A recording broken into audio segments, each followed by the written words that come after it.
my screen.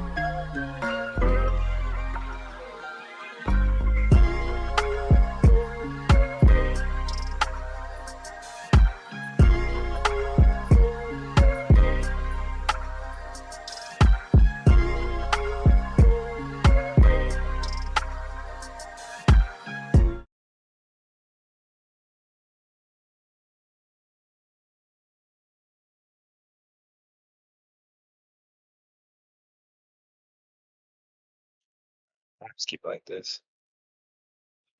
What is it? Oh my.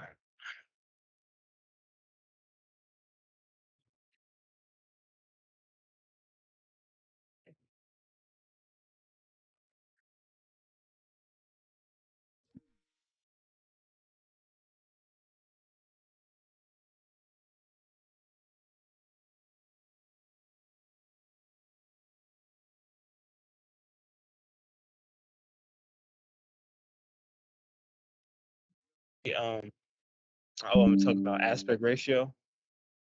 Um, I don't know if you've heard of it before or have any experience or familiar with aspect ratio at all. I'm familiar with it. Okay. Well, The classic uh, DVD menu thing, because whenever you press play, well, you press the selection menu. Well, for an example, let's see, let's see. If I'm not mistaken, I believe that I believe that let's see. So for an example, Resident Evil Apocalypse, well, this has a selection menu of aspect ratio, and Legally Blonde has a selection menu too. So whenever after you press play on the DVD menu towards your movie, well, you have two options. There's the full screen version, which is either the the 16 by the 1 by 33 version, or the regular version, which is either in 185 or 235 or 240. It recommends ends on either which DVD you get. exactly, exactly. Yep. So, um, no, that's true. So, yeah, no, that's good. You have experience with aspect ratio. Yes. Nice, nice. Okay, yeah. So we'll talk about it more. Get a little bit deeper into it. Um, have you seen any cool videos or any movies that caught your eye recently or anything? Mm, not actually. Okay. Okay, yeah, just curious. Let me think if I saw anything that caught my eye. Um, I saw something. Oh, it was this movie called Against the Ice. And it was just like a survival movie of how these like two explorers were traveling through Greenland and Iceland to find like this wreckage um, to bring back, important documents. So they just basically following their journey in the Arctic winters. So they encounter bears and like their ship breaks down, and the ice freezes over. So it's just showing like it's basically a survival movie. And that was really good. And yeah, it was set in Iceland and Greenland, so the landscapes, cinematography was pretty good. So um, it's on Netflix. So that was something I saw that was cool and inspiring. So yeah, okay. So yeah, we'll jump into a little bit about aspect ratio. So let me.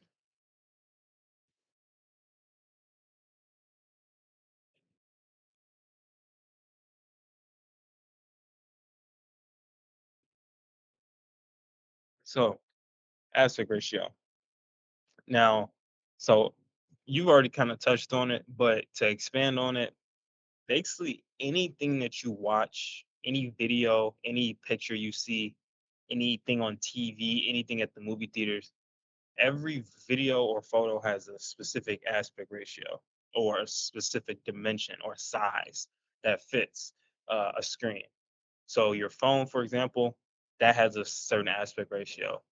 The TV in your home has a certain aspect ratio. The movie theater screen has a certain aspect ratio. And it's important to know about aspect ratio because that is how that is the size of your video or the size of your movie. And as a video editor, you need to know how to get the appropriate video to fit the perfect appropriate aspect ratio. Because there have been cases where you watch a widescreen movie on a small TV and then it cuts out some of the movie and you just see a box and it cuts off some good information. So you want to be able to see the entire movie without any cropping or anything.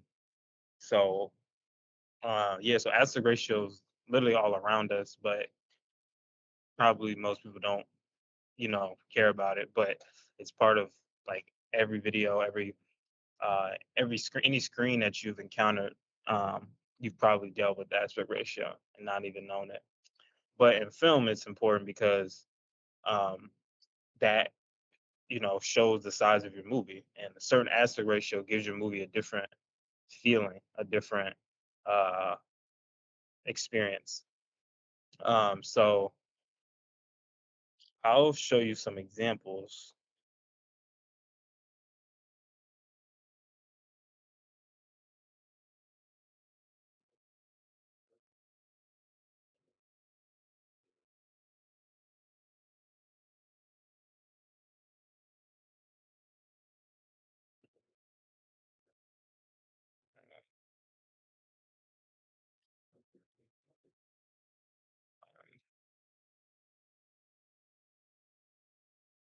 So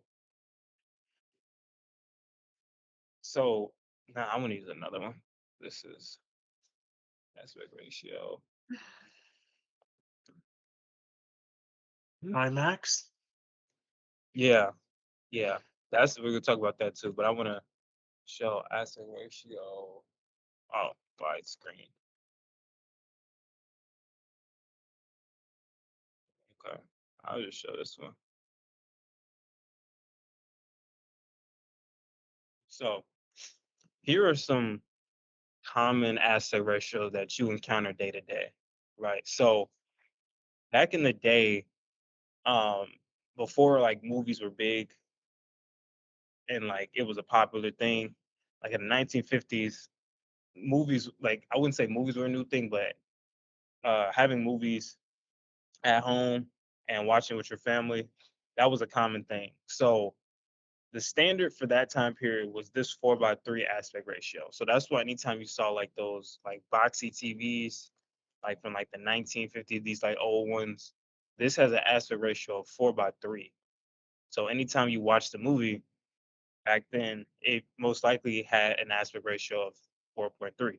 So these old Well, things. if you buy some of them bigger TVs, well, of course they're gonna have a better aspect ratio of 1.85 or 2.35 or 2.40. It depends because it depends on which TV you get. See, but for example, I believe Us was filmed at a movie theater, and according to my calculations, this has a ratio of two 2.39. So that's where you might find it on a bigger TV that has 2.39 on it.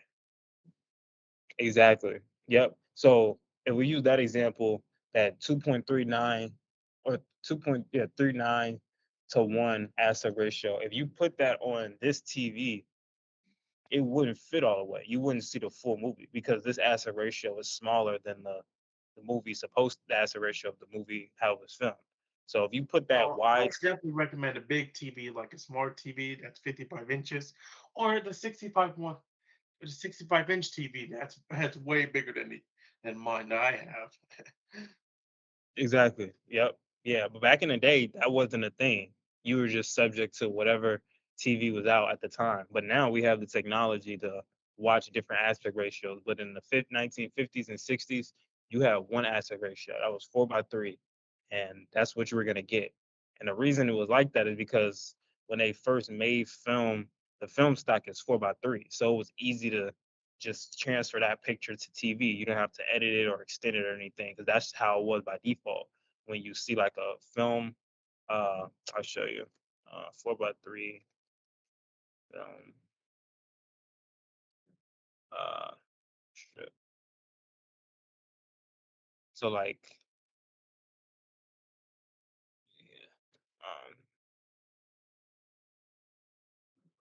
they showed an actual one, but basically, when they made, have film from film like motion picture film, it's 4 by 3 in the measurement. So it just made sense to do that because that's how wide the film strip was for each for each side. So it was like just copy and paste it. So that was the standard. But after you know uh after that, it was like they got started getting new technology, and they started to say, okay, we need to figure out how to make movies easier to see because like from what I've read, your eyes weren't naturally seeing things in this 4 by 3 dimensions. Eyes are more accustomed to widescreen footage or widescreen film versus this like boxy 4 by 3. So once technology got better, new cameras are made, new lenses are made. They started to have different aspect ratios for different types of movies. So Some TV shows have the two point 40 by to one variant. And for an example, I believe there's this show called Grotesquerie, and there's another one called Feud Capote versus the Swans. I believe those have the by 2.40 by one to one variant, and or the 2.35. I can't remember. So if you want to watch those, you may want to get a bigger TV to watch those because if you watch it on the little TV, it wouldn't fit all the way. So the bigger TV will be probably better. exactly, yep, and that's exactly what I was getting at. Was that with those widescreen movies, luckily we have TVs now to watch those. Back in the day, if a director filmed something in ultra widescreen, you were forced to watch it on this small TV, and it would cut out, useful information. So I'll show you another aspect ratio.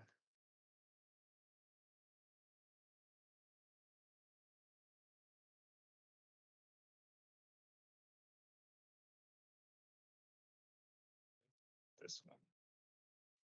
So like this example, I think this is the movie Alien. You can see it was shot in ultra wide screen right here, but a lot of screens and a lot of TV, they reduced it to 16 by 9. So you cut off all of this and this. So you don't even see the full screen, right? So, and then if you even reduce it more to like one of those older TVs, 4 by 3, this is all you see is this box. And you're missing almost half of the shot by watching it like this. So that's why when I like go to the movies and I know movies like an IMAX or ultra wide screen, I try to watch it in that specific aspect ratio because I know I'm getting the most out of the movie. And I know, like, forgot, I think it was the movie Dunkirk that was filmed in ultra wide screen. But people who were seeing it in theaters, if they weren't seeing it in IMAX, then they would only see it in that dimension. And a lot of the movie was cut off because they weren't watching it on the appropriate aspect ratio. But like I said, most people don't really care about it. They just see the movie and they're okay with whatever they get. The average moviegoer, they don't really pay attention to this. But if you did, you would see that you lose a lot of information by not watching it in the appropriate aspect ratio. And directors complain about that too, because Netflix, they have a aspect ratio of 16 by 9. So most of their stuff is that, but a lot of directors who shoot ultra wide or like really really wide or IMAX, it gets reduced. So they complain to Netflix like, "Hey, our movies always get scaled and cropped. Can you do something about this?" And so Netflix is trying to. They always say like, "We're trying to fix it to get the best user experience," but um, if your movie's going to be on Netflix, you should just shoot a 16 by 9, which is standard because Netflix is going to crop it to that anyway. So um, a lot of the movies that shoot wide, you really got to see it in theaters because not a lot of streaming platforms allow you to watch it in that ultra wide screen like Netflix. So yeah. Um,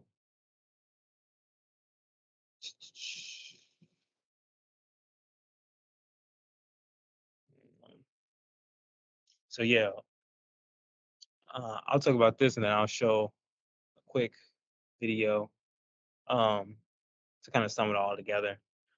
But I kind of want to talk about just three important aspect ratios, the main, like the common ones. And the first one is that 4:3, and we talked about that. That's that old timey aspect ratio that they use in the 1950s for those boxy TVs. So that's known as full screen. So it became standard because it was easy to use because of it mirrored the film stock. Like I said, it was easy to use because it already just mirrored what was already in the camera. So you just copy and paste it. So it made sense. So a lot of televisions and a lot of television company and TV monitor companies created their displays to fit this 4:3 film stock. So after it evolved, um, after widescreen televisions evolved, many TV productions had to get their aspect ratio calculators out to edit their shows with the new requirements. As time went on, technology got better. They brought larger theaters and the capability of bigger projections. Still, when larger movies were shown on television, they were shrinking down. This can sometimes change the director's vision, even scope of their movie. So exactly, right. So like I said, as time and like this said, as time was going on, and technology got better, they started using different lenses, and different lenses were able to give them this 16:9 screen. But that was, like I said, that was only in theaters. If you were at home, you only saw this. So it cut off this and this. So this is all you see. So you're missing all of this, and you're missing all of that. Now, if it was a fight scene or something and something was going on, that was information that would be cut out. So you know, like I said, a lot of people probably didn't even know that, it was supposed to be seen in widescreen, but they didn't really have a choice unless they went to the movie theaters. So that's 4:3. Um, I'm gonna skip that. Um,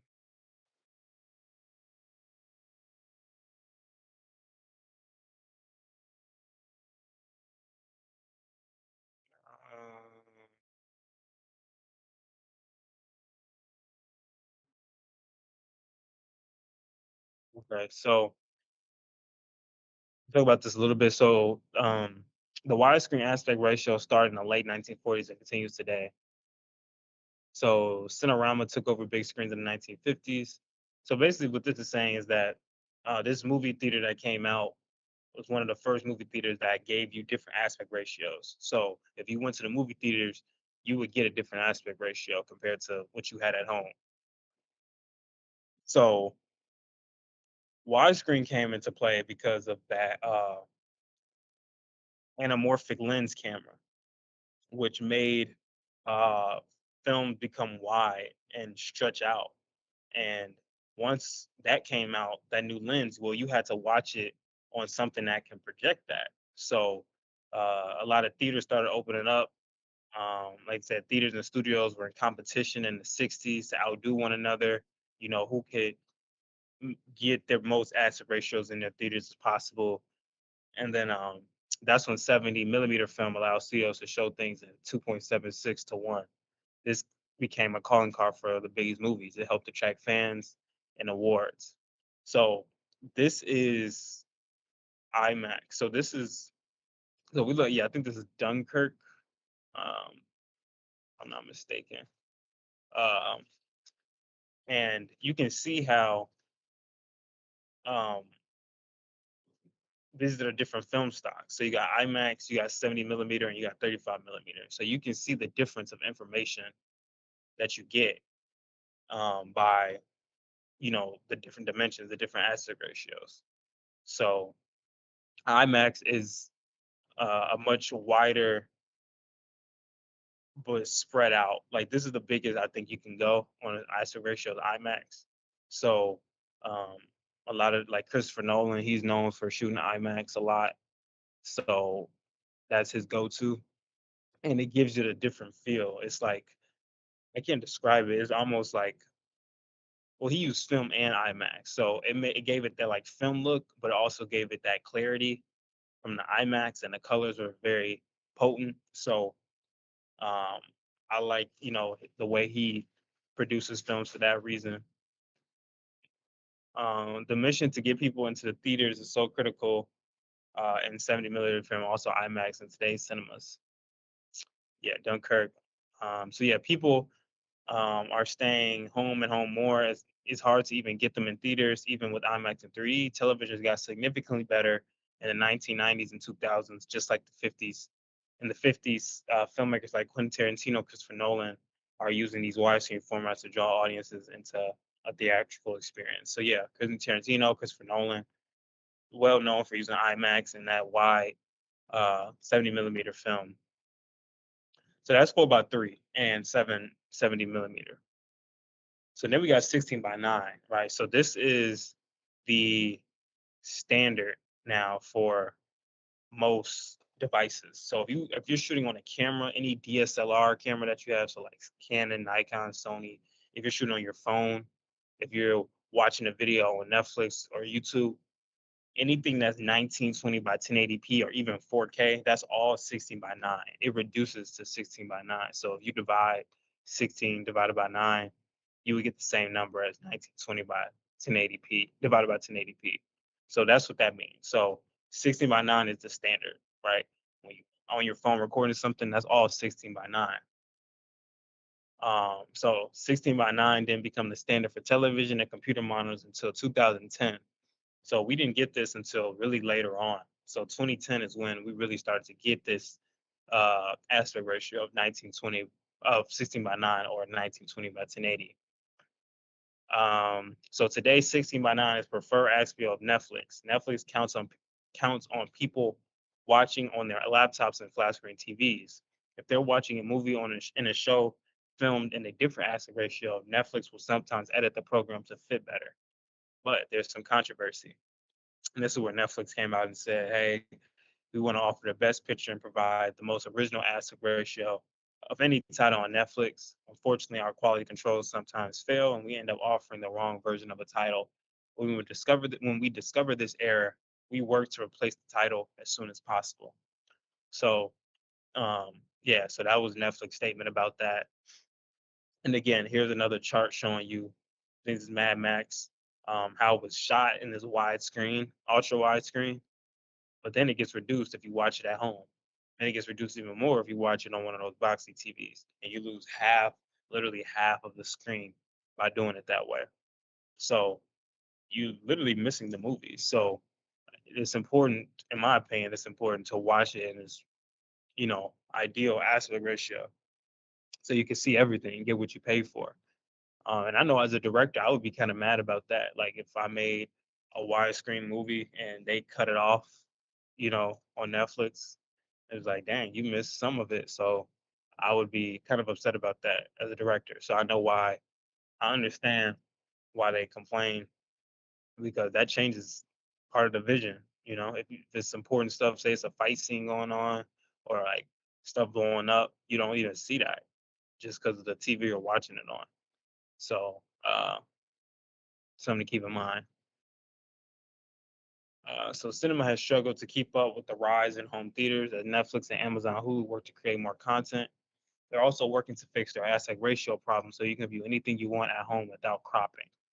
That's great news for creators who can now switch the aspect ratio without feeling an obligation to the platform where it debuts. So there's some other different creative ways you can use aspect ratio, but I want to show this really quick. Um, so if you ever use like Instagram Reels or TikTok or YouTube Shorts, those have a specific aspect ratio. So if we go to just YouTube right now,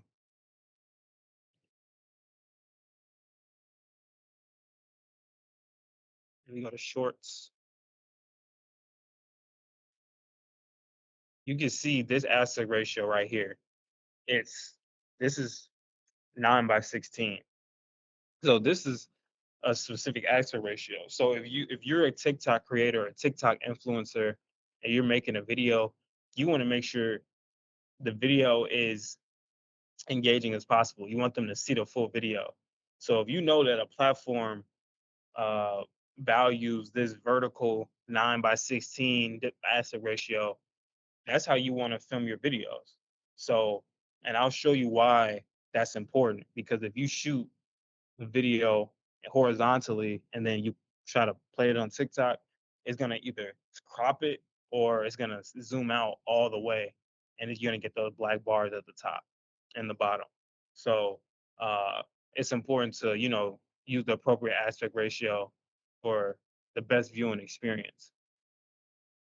Um, so yeah, so 9:16. So like any of those vertical videos like this, like on TikTok and stuff, if you ever are making content on there, it's probably best to shoot vertically. This 9:16 because that's how the platform is designed. Is more is it's that's how you view it. You don't want to have to rotate your phone to view it. You just want to scroll and be able to watch the video.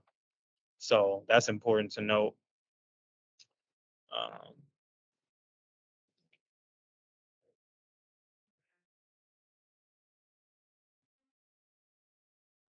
yeah, Instagram, uh, every social media has this certain aspect ratio. Yeah, aspect ratio. So yeah, so Facebook supports 16 by 9, 9 by 16, 4 by 5, 2 by 3, and 1 by 1. That can help when you want to get your message across. You can upload phone videos, movie trailers, fluid share videos across all social media platforms.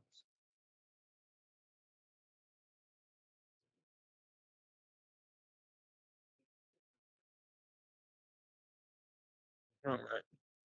Any questions so far, Elijah?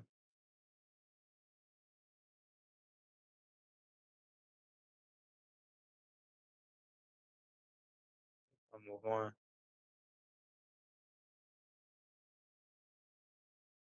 So I'm gonna play this video.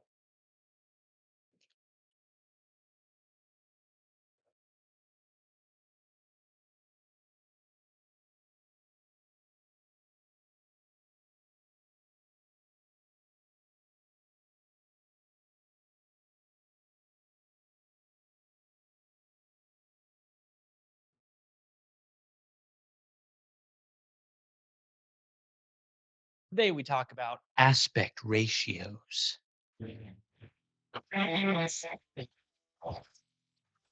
Today we talk about aspect ratios.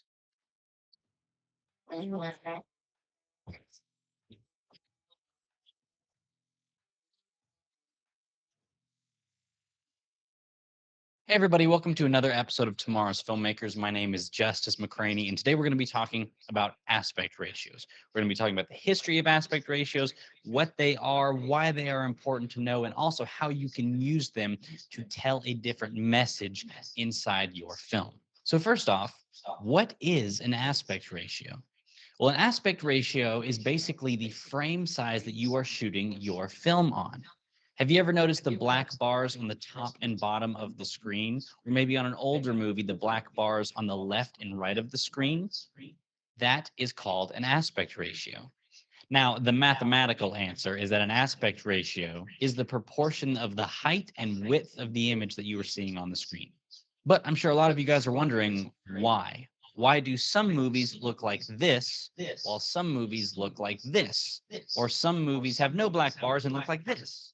Now, in Hollywood today, most movies are shot on either 185 to 1 aspect ratio or 235 to 1. But back in the day when everything was shot on film, most movies had an aspect ratio of 4 to 3. It was essentially 0.95 inches by 0.735 inches, resulting in a 4.3 aspect ratio. And that's why many of the older TVs look like boxes because they had an aspect ratio of 4.3. So it was essentially shot kind of in a square so that it could be fit on the square film that was being fed into the cameras. So there was no widescreen. It was just kind of like a box that everything was being shot in.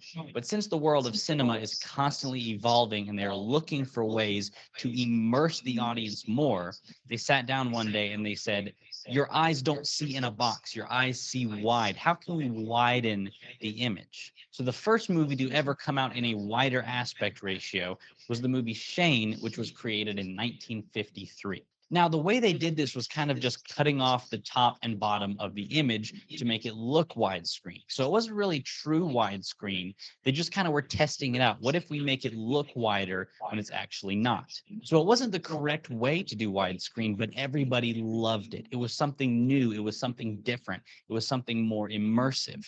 But they soon realized that cutting off the top and bottom of a film was just not going to work. So they started to look for ways to be able to print a widescreen image on the small square film that they are still using.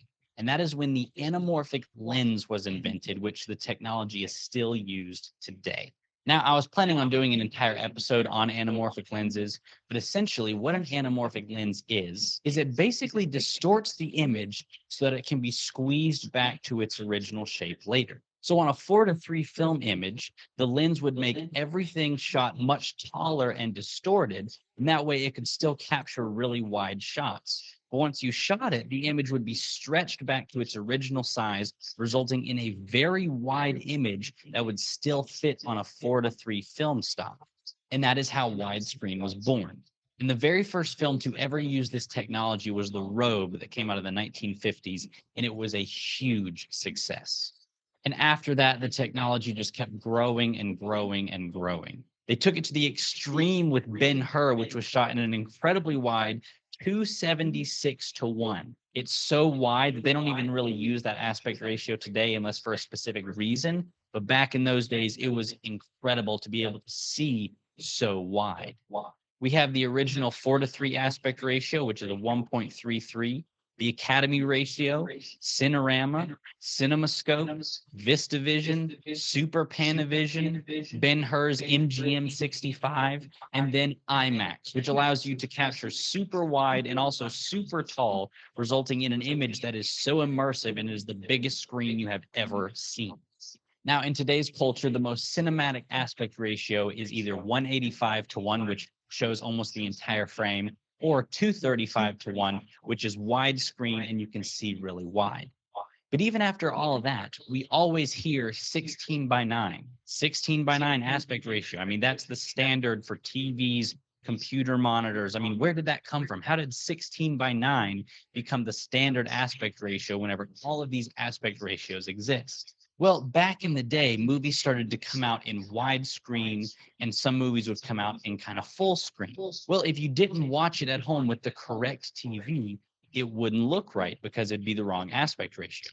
So they decided to create a format that sat somewhere in the middle so it would look good with both formats. So a 16 by 9 could play the 4.3 aspect ratio with the bars on the left and the right, and it could also play the really widescreen images with the bars on the top and the bottom. So the reason they made 16 by 9 the standard is because it could basically play every aspect ratio and still look good. And the funny thing is, 16 by 9 became the standard for everything after that. Widescreen DVDs are 16 by 9, 1920 by 1080 HD video, that's 16 by 9 format. Even a 4K UHD is 16 by 9 format. And that is the standard for all film and digital media. So whenever you pick up your camera, your cell phone, your video camera, whatever it is shooting in a 16 by 9 format. But again, many movies still use Panavision or 235 to 1 to not only capture more images on the side, also to see more cinematic because that is what we were used to in the movie theaters. So I just took you on a history of aspect ratios and how they came about. And if you thought it was boring, sorry, it's something you need to know.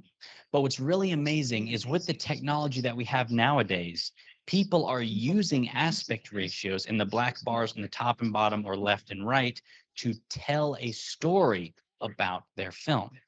So if you haven't figured this out by now, every single aspect of filmmaking, no matter what it is, can be used to convey a message, even the size format that you are shooting your film in. For example, aspect ratios can make someone feel very claustrophobic and tight and not a lot of breathing room. Or it can make you feel massive and it's overwhelming and it's wonderful and just this grand, massive image. There's many different ways to convey a message with it. So there's a lot of directors out there today who will use aspect ratios to communicate a message. For example, A Ghost Story was shot in a boxy 4:3 aspect ratio to make our character feel trapped and very claustrophobic. Now, what's also cool is they rounded the edges to make it look like an old Polaroid. So it just feels like the entire movie is just a memory. You're just watching a memory of somebody. First Reformed was shot in a 137:1 aspect ratio, which again gives the old time kind of feel and makes you feel very claustrophobic. Quentin Tarantino made a very old Western movie called The Hateful Eight, but he shot the entire thing with a very old cinema camera and used the exact same aspect ratio that Ben-Hur used, a 275:1. Not only did this make you feel very cramped and claustrophobic in this one room where the movie takes place in, it also makes it feel very old, like an old movie that would come out in the 50s or 60s. So all of this was done purposefully to give a certain feeling or message to the audience. Or in Life of Pi, there's a few dream sequences where objects in the movie are interacting with the aspect ratios and going on top of them. And it gives almost like a jumping out of the screen kind of effect. So all of this is done purposefully just to communicate a message to the audience. So yes, you can use different aspect ratios to give a certain feel. But what is even more impressive is some directors change aspect ratios in the middle of the film to communicate a message. For example, the Grand Budapest Hotel jumps between three different time periods in the film: the 1930s, the 1960s, and the 1980s. And Wes Anderson communicates those time periods by the different aspect ratios. So anytime it's in the 1930s, it's a 4:3 aspect ratio with the black bars on the left and the right. In the 1960s, it's a different aspect ratio. In the 1980s, it's a 235:1 aspect ratio. So anytime you jump between these different time periods, you always know where you are because of the aspect ratio size.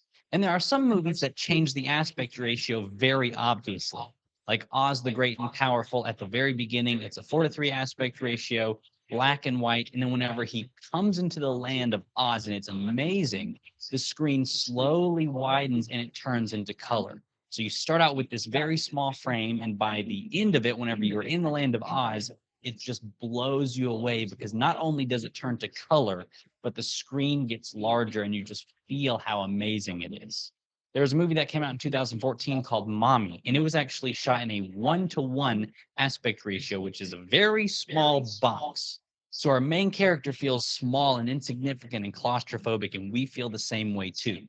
Well, in the film, the main character actually stretches the aspect ratio to a normal size. And whenever he does this, it feels like a breath of fresh air to not only the character, but also to the audience. We are feeling the same thing he is feeling by widening the aspect ratio. Yeah. Scott Pilgrim versus the World changes aspect ratios whenever there's a fight scene, and so on and so forth. There are tons of movies out there that change aspect ratios in the middle of filming to communicate a message to the audience. Now, that's a very obvious way of changing aspect ratios, just switching back and forth. But my favorite way that directors tend to use it is to use it very subtly so that you don't really see it, but your brain can see that something is happening and you start to feel a certain way. For example, in The Dark Knight Rises, Christopher Nolan shot in IMAX and in 235:1. So some shots have the black bars and some shots have no black bars because it's IMAX. Now, whenever Batman and Bane are about to have their very first fight, you see the black bars, it's widescreen, and then right whenever the gate closes, those bars are gone and it's IMAX. And it gives you the feeling of something massive is about to happen. They are about to fight, something bad is about to go down. So the aspect ratio changes, but it's not something that you notice, but your brain automatically starts thinking like, oh, this is serious. This is going to be something massive. In The Hunger Games Catching Fire, it is shot in 235:1, which is normal widescreen. But everything that takes place in the battle is shot in IMAX. So whenever Katniss is about to go to the battle, it's 235:1. It's intimate, it's close, you feel claustrophobic. And then right whenever she's going up the tunnel to the battlefield, those bars slowly go away to where you are sitting there in the middle of the battlefield just seeing this massive, overwhelming event.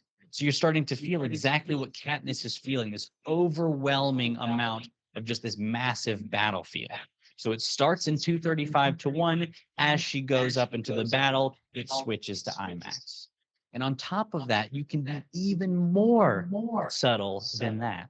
In the film It Comes at Night, it was shot entirely at 235 to 1. But whenever our character has a nightmare, all of those shots are in 275 to 1. So you automatically know when our character is having a nightmare because the aspect ratio changes in its much wider screen.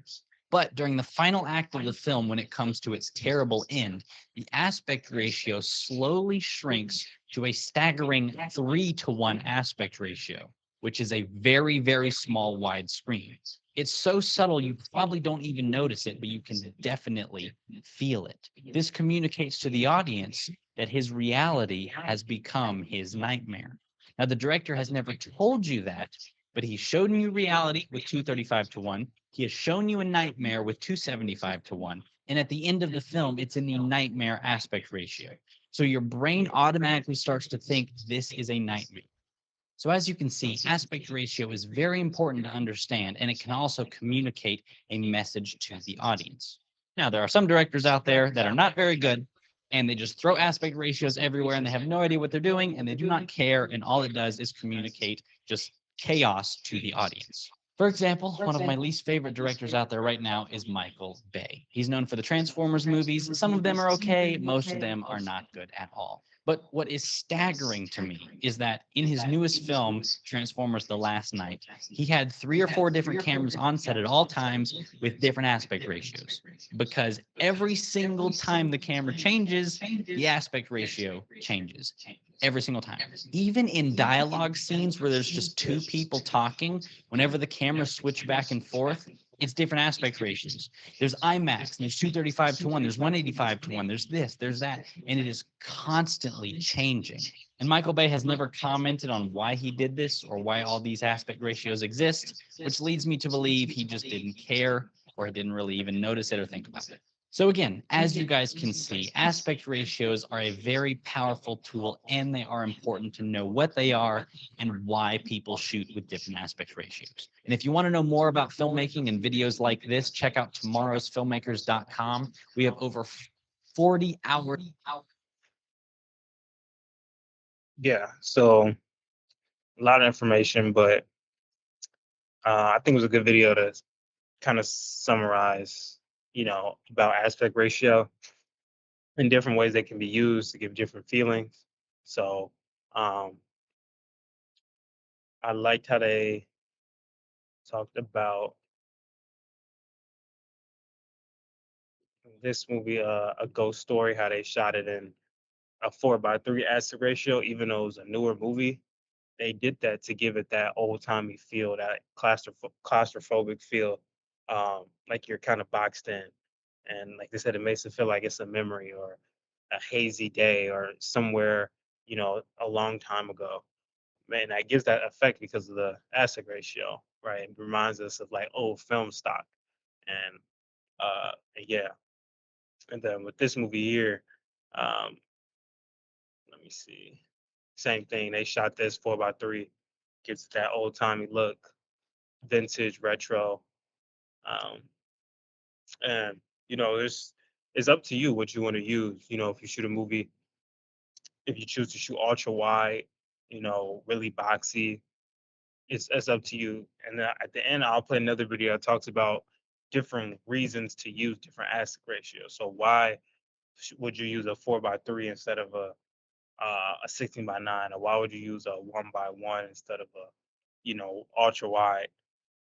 So there are different reasons why I think certain directors use certain aspect ratios. Like, if it's a landscape, you want to show, the earth and the environment, you probably want to go ultra wide to see that, landscape and to see, the world that that character is in or the movie is located. So that was a good point. And then also how you could get more creative with it. Like in this movie, uh, the Grand Budapest Hotel, each time period gives a different aspect ratio. So that lets us know, okay, every time we see a change in the aspect ratio, there's a different we're in a different time period. So you can get really creative and change it up that way. and that's unique. I don't know if that's ever been done before. So that's a creative way to use aspect ratio, and it worked for the movie, I think. And then another creative way how in this movie, Oz, how we start off black and white with this 4:1 ratio, 4:3 ratio, and then as we get more into the movie and the character actually enters Oz, it stretches out and we get color, and now it's almost like we're in this new world, in this new state of mind, and so that's used there really well. Uh,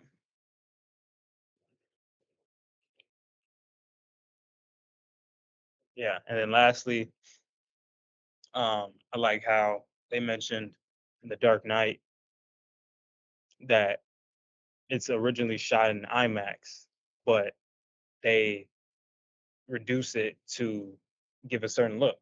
So this Bane scene, they bring it back to IMAX to show that something massive and something large is about to take place. So you can use it to your effect, and give your movie more style by playing with the aspect ratio. And it's important to, I guess, use it intentionally. Because if you just start switching it back and forth, I don't think you know, I don't know. I think it should serve a purpose of why you're doing the aspect ratio. Because if you're watching a movie and it keeps shifting aspect ratios, okay, what was the point of that? So, uh, yeah, aspect ratio definitely gives the movie a different look. Yeah, there's very different creative ways to use that. Alright. Any questions with that, Elijah? No questions about it. All right. So I'll jump into CapCut and then show a little bit about aspect ratio in there.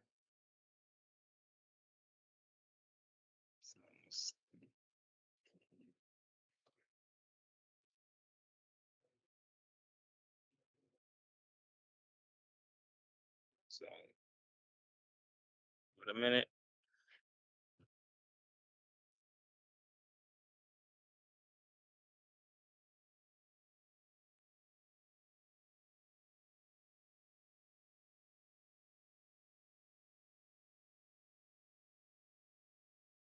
Right.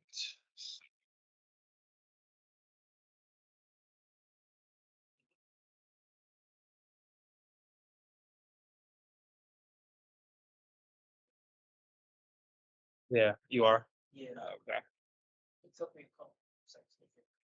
Yeah, but it's pretty straight to the point. It's easier than Premiere, in my opinion.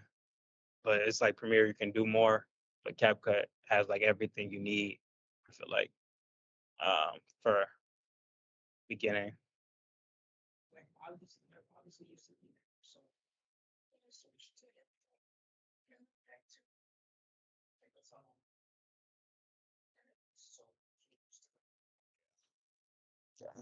Sam. All right, so we're in CapCut here. Just make sure double share.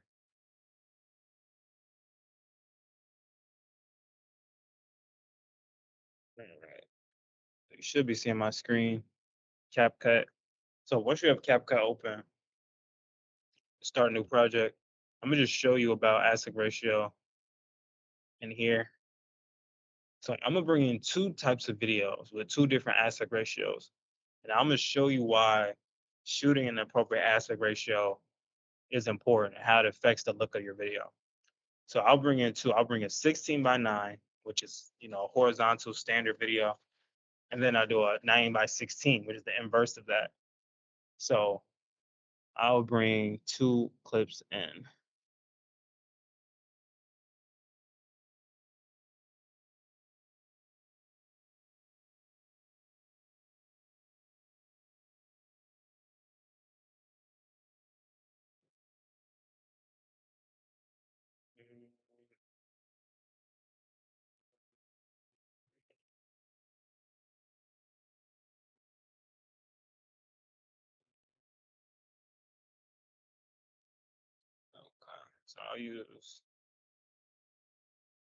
So use this one.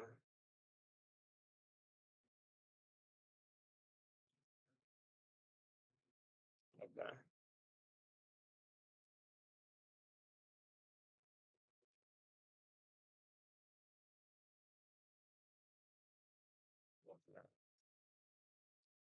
So bring in my second video.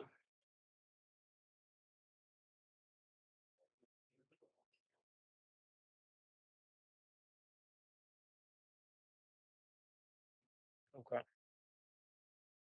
So here is the difference in aspect ratio and cap cutting, how to work with it. So when you bring a video in, so if I delete this, as soon as you bring a video in, it will by default, I want to say by default, let me do custom. So let me do this.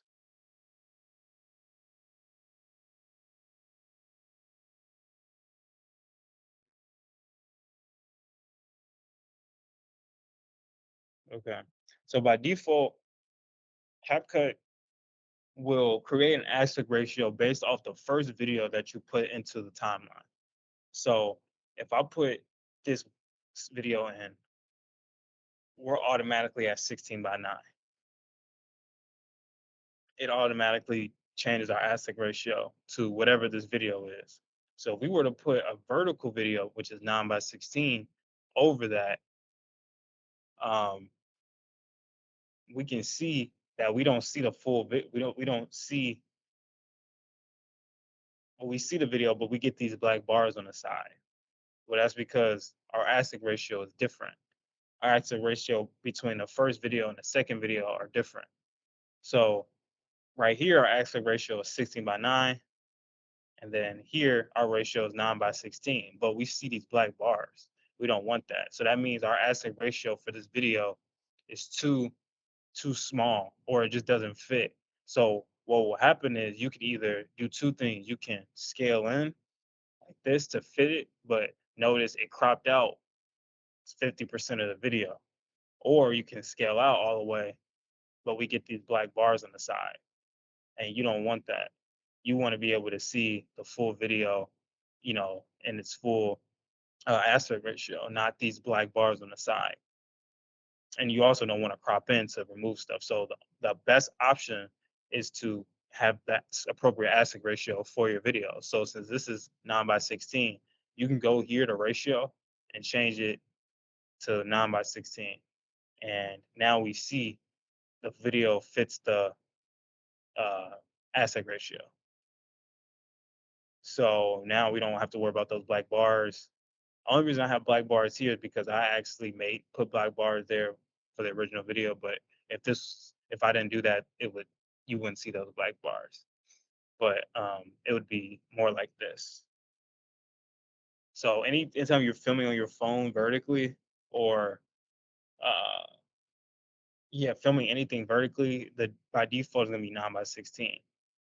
But what if we did the inverse of that? What if we have a 16 by 9 video on a 9 by 16 aspect ratio?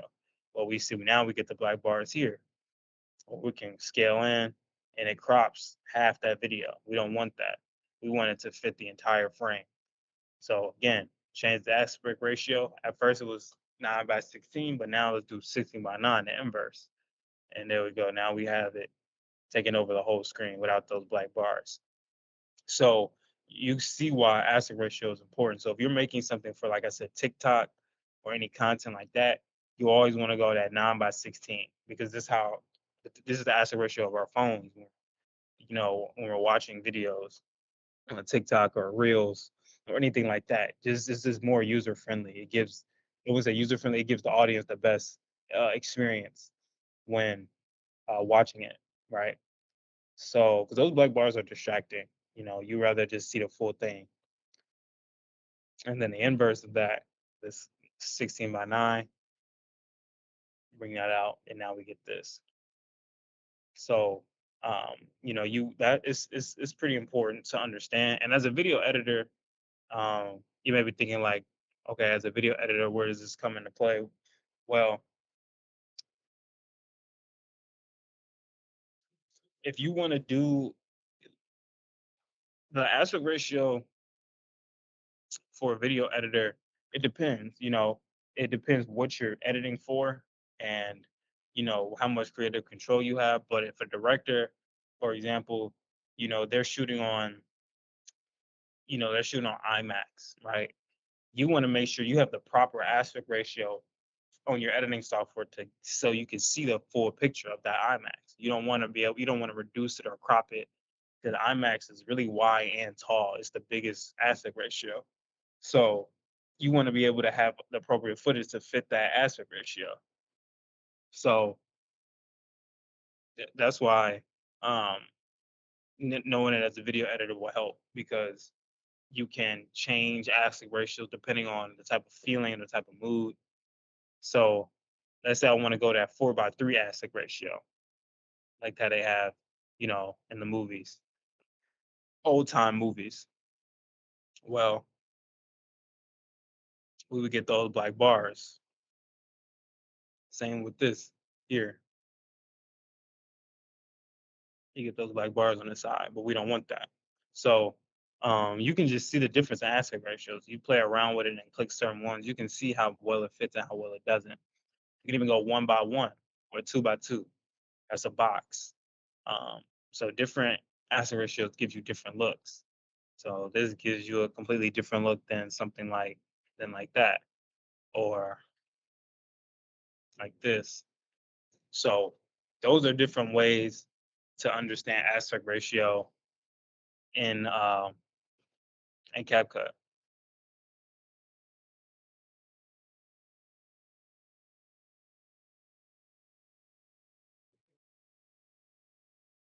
All right. Any questions with that so far? Nah, we'll move on.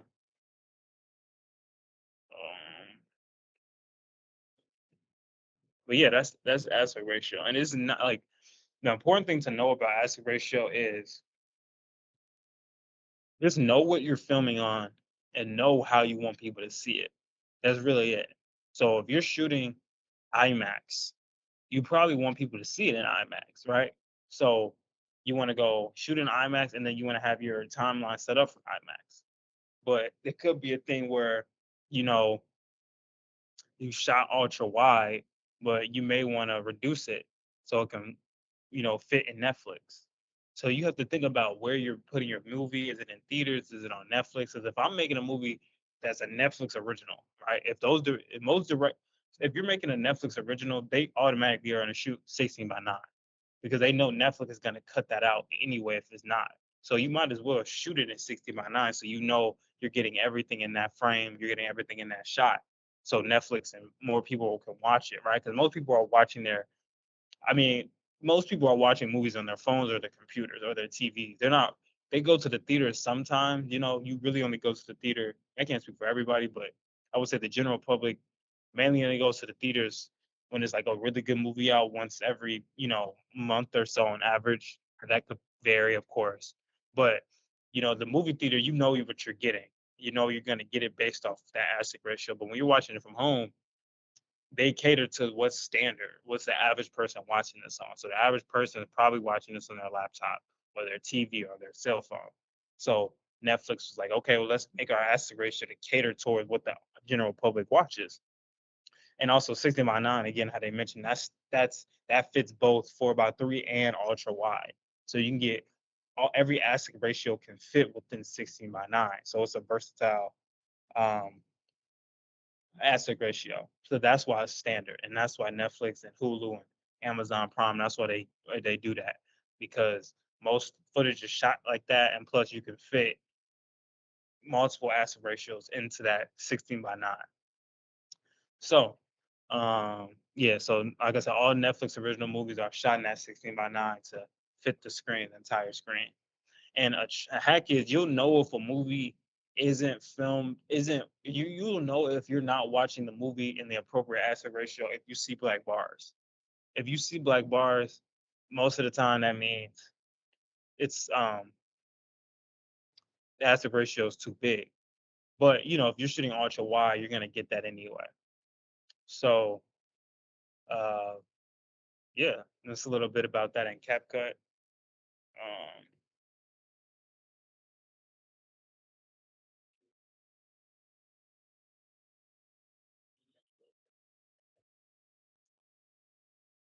I'll stop this. Find some.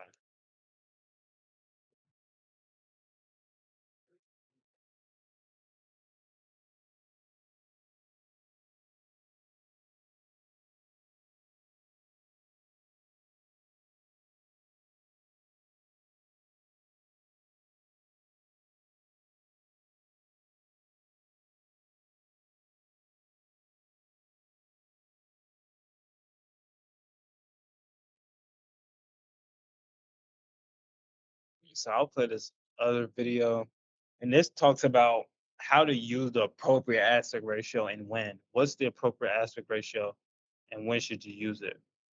So I'll play that.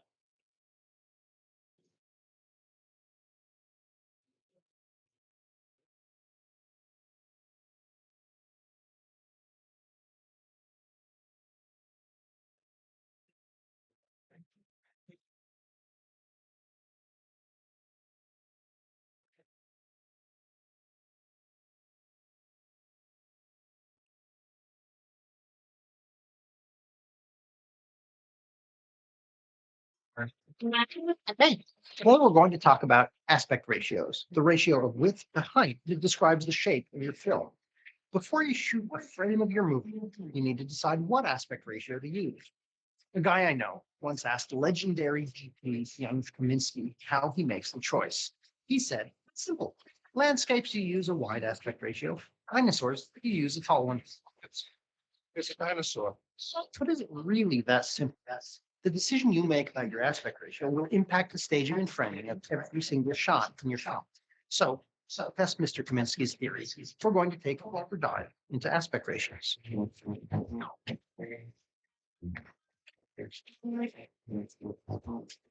First, a bit of history. 20,000 years ago, the earliest known art was painted on the walls of a cave. Art like this has no border. Soon, artists began to paint on objects and eventually on flat things that they could hang on walls. Initially, art came in all sorts of shapes, but soon paintings would be dominated by rectangles. Lots and lots of rectangles. And you can see the patterns in classical paintings. Portraits tend to be tall and landscapes tend to be wide. Why? The ratio of a painting's width to its height is usually determined by the content of the painting.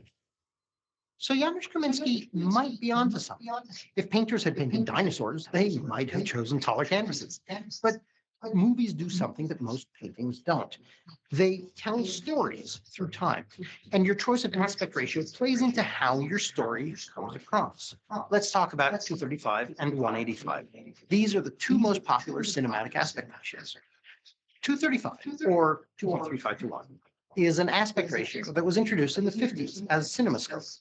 It's really wide, and you've probably seen it in westerns, grand adventures, and historical epics. 185, or 1.85 to 1, is slightly narrower aspect ratio.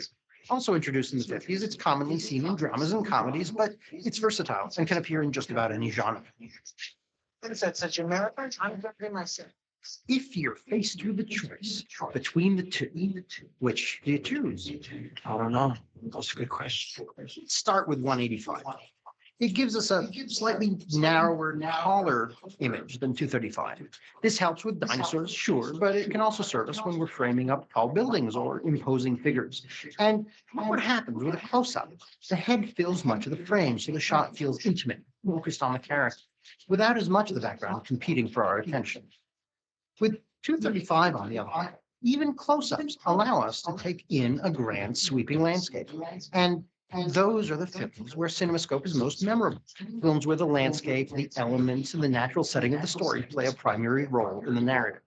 Spielberg, who would often shoot 185, was asked about his choice for 235 for his first theatrical film, The Sugarland Express. He said he went to 235 because of the highway. The film is basically one extended vehicle pursuit, so he chose an aspect ratio that would best show cars in relation to each other on a long, flat road. Jaws was also shot in 235, Spielberg says, because the shark is long. Jurassic Park? Dinosaurs. I wish the options were as simple as just 235 to 185. New digital standards introduce another aspect ratio, 1.78 to 1, aka 16 by 9. This is the standard aspect ratio for modern TV, and it's the default for most online video. And because we're not constrained by the size of a piece of film or by the particulars of a projection system, it's much easier to create content in just about any aspect ratio we want these days.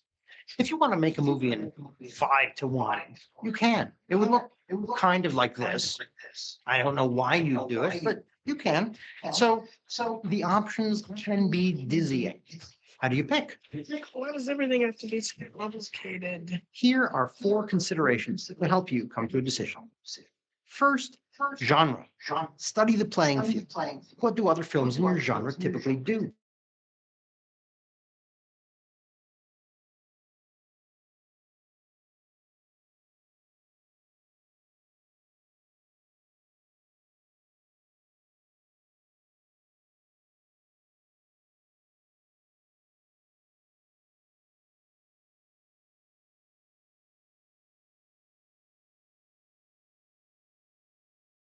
Sorry, I cut out. I mean,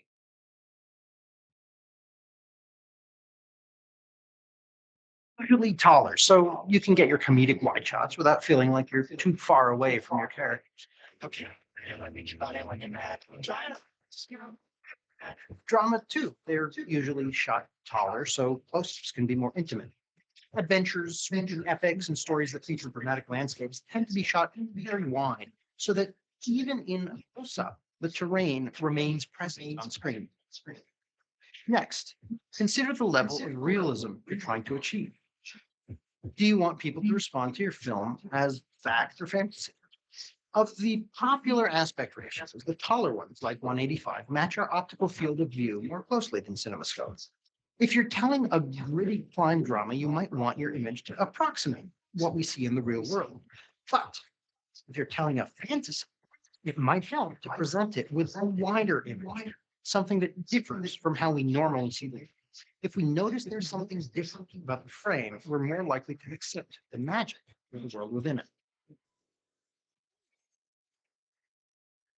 Your next step is to consider the setting of your story.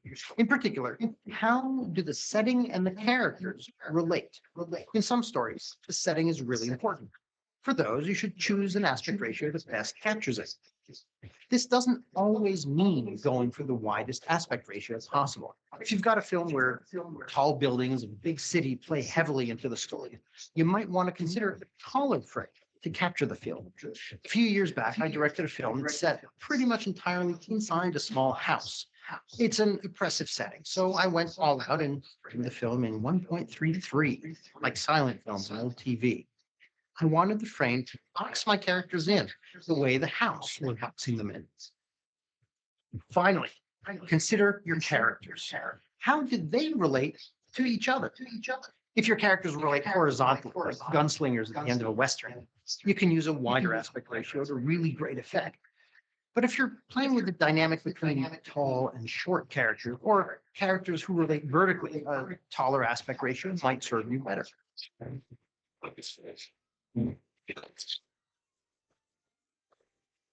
If you're getting really serious and can't choose between aspect ratios, you're in luck. We live in interesting times where filmmakers are experimenting with changing aspect ratios within a film. Christopher Nolan is perhaps most notorious for this. Many of his big blockbusters include scenes in both 235 and 1.43 to 1, which is the aspect ratio of 65 millimeter IMAX film. Unfortunately, the only way to get the full effect of Nolan's shift between aspect ratios is to see the films in theaters. And there are other experiments. If you're like me, you've probably been annoyed by videos on your desktop shot in portrait mode. But a few years ago, some filmmakers released a trailer for a film called All the Stars Are Dead. Apparently, they had made a vertical film. Other artists inspired and a quiet film movement emerged. Now there's even a film festival for vertical films, and thanks to modern social networks, brands are now using vertical aspect ratios to shoot their videos and ads. But vertical films are far from mainstream. There was a huge backlash against the aspect ratio when All the Stars Are Dead trailer first hit. Some even call vertical filmmaking a design crime. So if you're considering a vertical aspect ratio, beware, you might irritate some people. Vertical videos happen when you hold your camera the wrong way. Your video will end up looking like crap.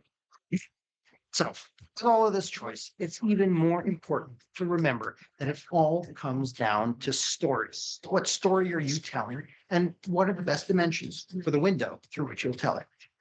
Now that you've got some parameters to help you choose an aspect ratio, it's time to put your knowledge to use. Whether you prepare your shot list with a spreadsheet, pen and paper, or with our shot listing software in Studio. Yeah. So that's what I wanted to talk about with that. Um, just to touch on some key points. How which aspect ratio to choose. Well, some pointers. Steven Spielberg with his movie. Forgot what he said, but the movie with the cars, he decided to shoot this on ultra wide to give off the feeling of cars in the distance and to show this long highway. That makes sense. He want to show that vastness of the road and the cars, or even in Jaws, because the shark is long. Decided to shoot it long, ultra wide. And dinosaurs, that's tall, so he decided to expand that to 1.85 to 1, to give that height. Or if you're dealing with, you know, um, buildings, I think they mentioned buildings too. Let me see. Yeah, so like anything like buildings, you probably want to shoot up a little bit higher to make sure you get that vastness. Now, uh, it just expanded out. Um, and then also too, describing on the location. Are you showing worlds and environments? Where what's the best aspect ratio for that? Like Lord of the Rings, how they show fantasy, so that goes ultra wide. Or Arrival, right? Show that supernatural fantasy. You probably want to go a little bit wider. So yeah, there's a few things to think about. Like they say, consider the setting. Are you in a city where you're populating buildings, or are you and nature, showing like the forest and environment, or space like Star Wars, or the desert scene? You probably want to go wide. Or if you have a gunslinger scene like a Western movie, probably better to go wide. So think about the type of movie you're gonna make, and what what elements are going to be in your story. What's the genre? What's the setting? Uh, Realism, characters, story, how all of that play in terms of how we view a film. You want to shoot in IMAX, right? Um, so yeah, that's a little bit about that. Yeah, and they said they shot. There was a movie that came out. They shot it all 9:16, which I think is interesting because most movies obviously aren't, right. So they took a different route and shot vertically. So I'm sure most people would probably didn't like this because this is not how typical movies are filmed. This means you can't. So you're saying this means I can't rotate my screen? I gotta watch it vertically? No, I'm not gonna watch this movie. But that's kind of how people would approach it, you know. But you never know. This could be a cool movie, being able to watch it full screen on your phone like a TikTok video. That might be more, no, I wouldn't say more immersive, but that might, give a different feeling. So uh yeah, think about aspect ratio and in that sense, I think would help a lot. All right.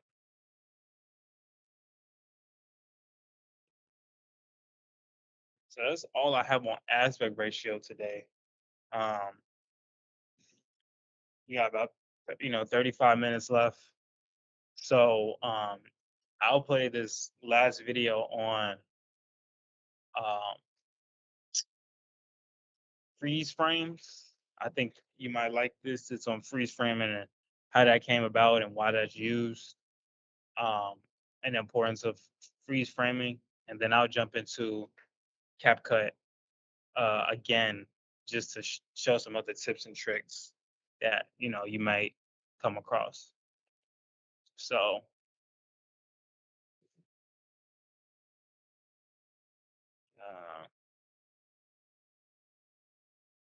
Because I'll jump into CapCut first.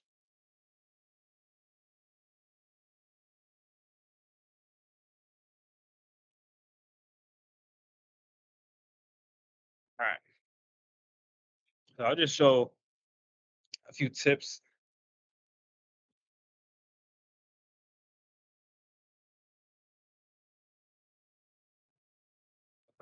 Some tips.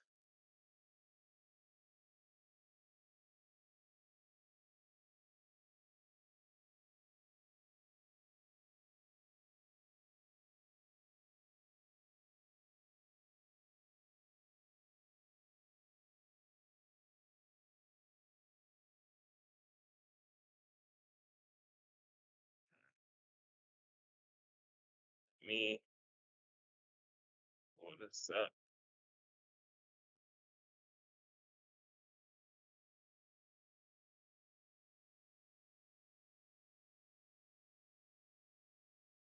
Okay. So we're in CapCut. So first things first, I want to talk about a little about music. So if you use CapCut and you want to put music in your video, you got to remember um, CapCut is a program, free program. So you can't just use music that you have like mainstream music. So you down like a Beyonce song or a Kanye West song or Kendrick Lamar, you won't be able to use that in your video. That's copyright. That means you're taking somebody else's song, putting it in your video. You didn't pay for it or anything. So you didn't get the rights to it. So you can't use it in your video unless you get permission. You get the rights. So what CapCut said is like, okay, well, since we can't get the rights for everybody, let's just give them royalty free music. Let's give them music that they can use for free that they don't need any permission with, but it's just music for them to use. So they have a music library of copyright free music. Music you don't have to worry about people, scamming or sorry, not scamming. You don't worry about getting sued or anything because there's music here that you can use for free. So it's all labels. So if you want pop music, um, something like wait. So if you want pop music, got a lot of stuff. You want some hip hop, and then you just drag and drop it. It's under your video. So yeah, I highly recommend looking through this. Bunch of different options. Then we have AI music, and what this basically does is that you can type in a certain type of song that you want, or you may not know what the song is, but you know the type of vibe you want. So let's say me, I want uh some relaxing music.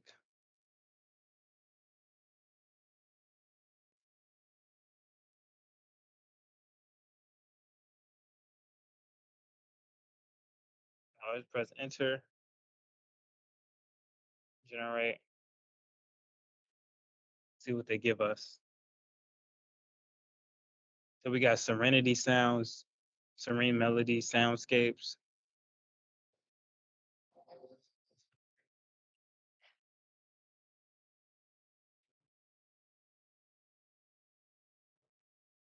There's a bunch of different options there. So yeah, this is useful because you may not know what songs they have, but you may know just the idea of what the song is, and you could grab that and just drag it in. So that's a very useful tool I use sometimes. They also have sound effects. So let's say you're doing a fight scene, you want to do like a punch. You got punch sound effects, different ones, a light punch. Or let's say you want a doorbell,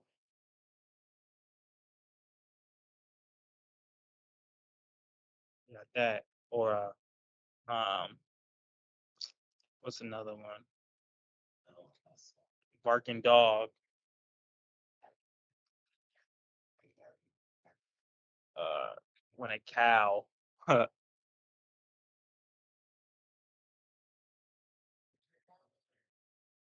bunch of different stuff. So anything from animal noises to rain falling,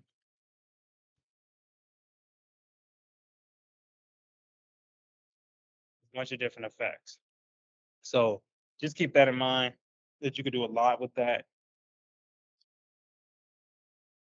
And yeah. Um,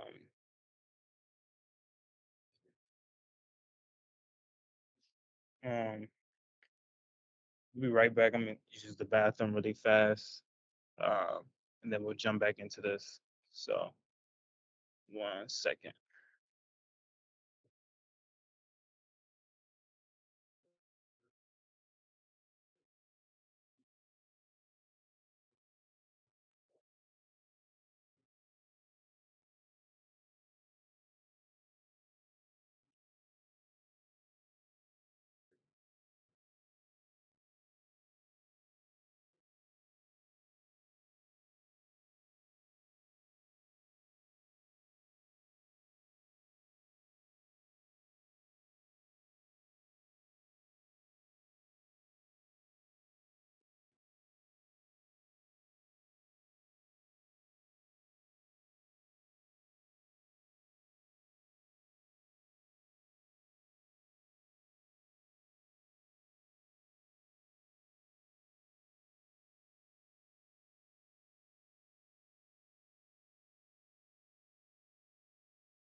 All right, so we're back.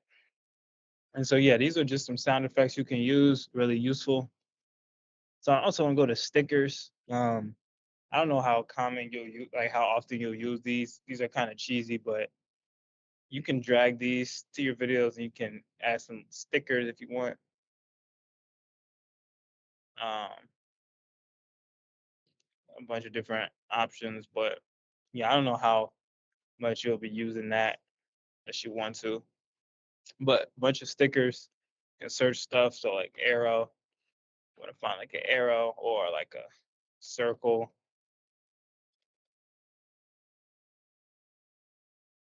triangle, any of that.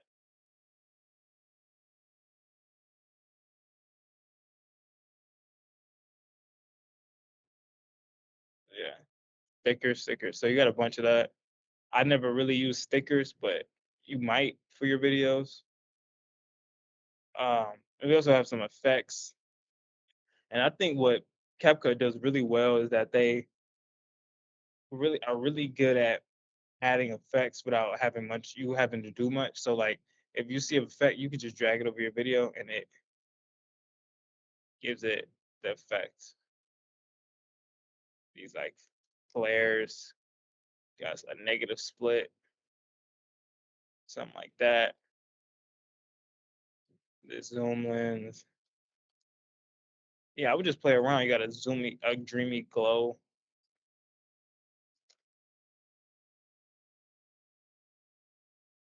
So freeze. So like that. Twist.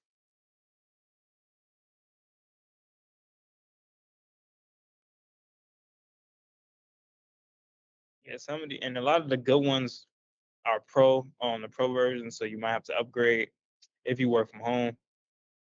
But if you come in, should have that for you. Got this pop confetti, shockwave,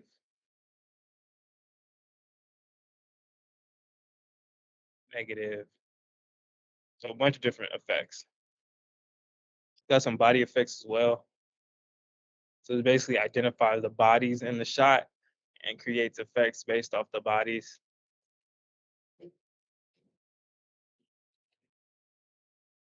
You can see how you can make some cool music videos or, you know, a trailer that could be interesting.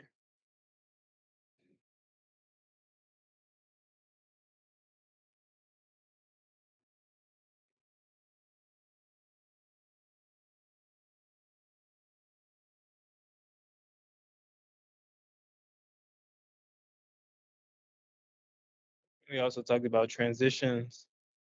Um,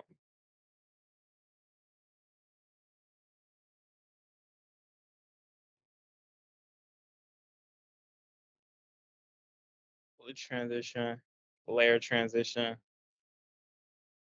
snap transition, app switch could be cool. Bunch of different transitions.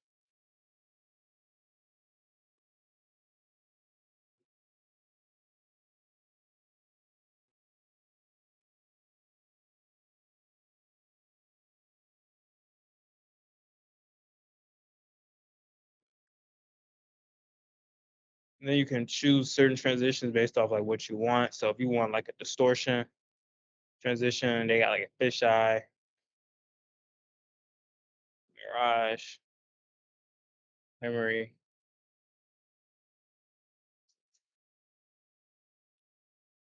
which are cool ones.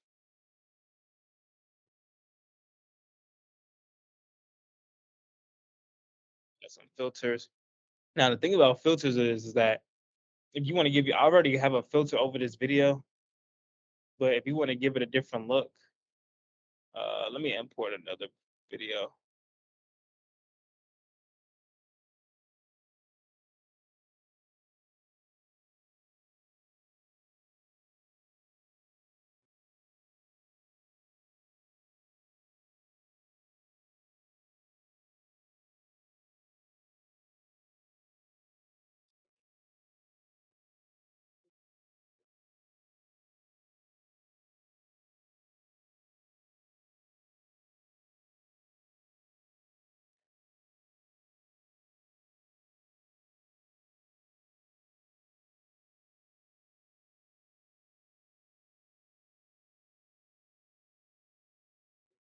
Okay. We'll just use.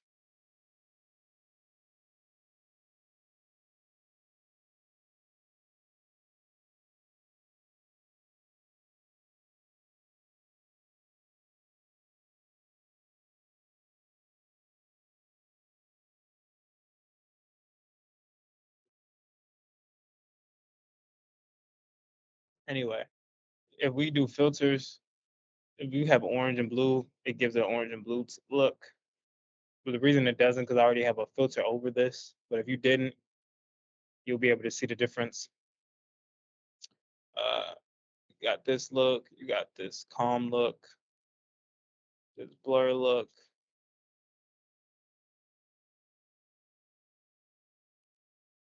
Bunch of different styles.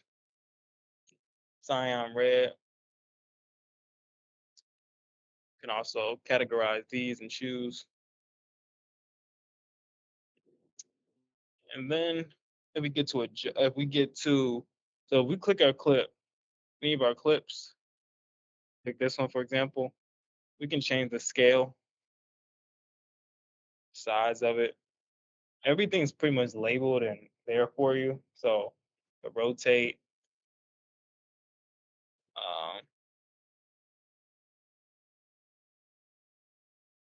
speed if you want to slow it up, speed it up like that.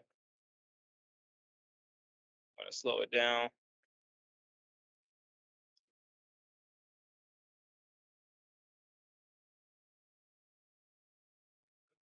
They also got some animations, which are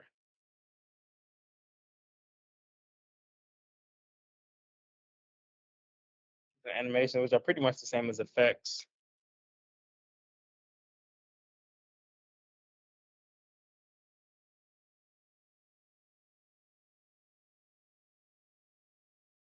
Yeah, you can make some cool stuff with this.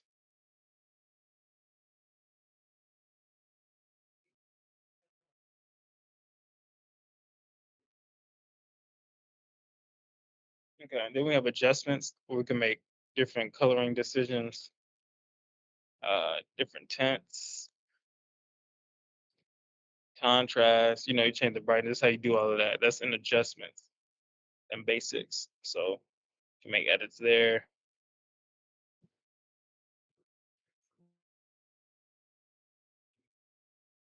Yeah, we'll go into this more and more, but I just want to show that uh,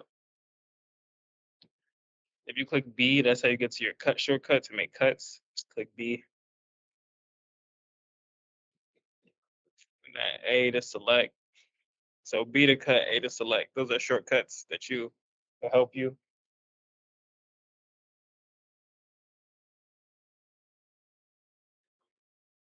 You want to zoom in, you can do there. Want a widescreen, you can do that.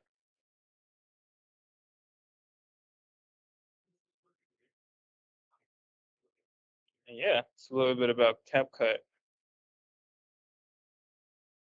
Uh,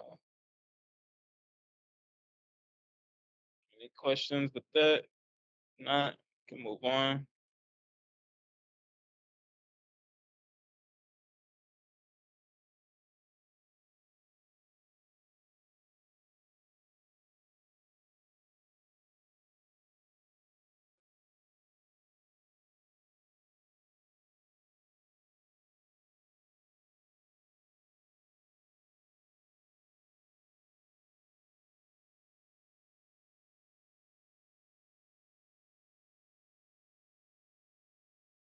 So to kind of end it off, I'm gonna show this video about freeze framing and how it's used in movies and why it's used. I think it's cool.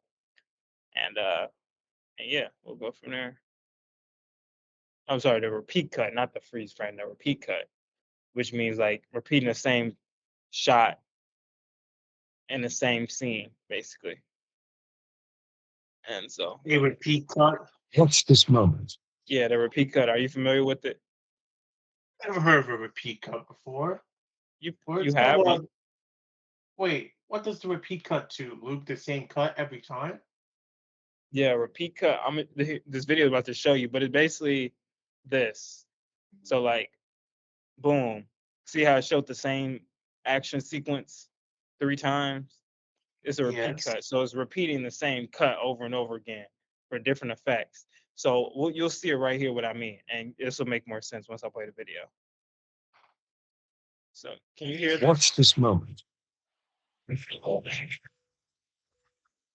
Can you hear that, Elijah? What's going on here?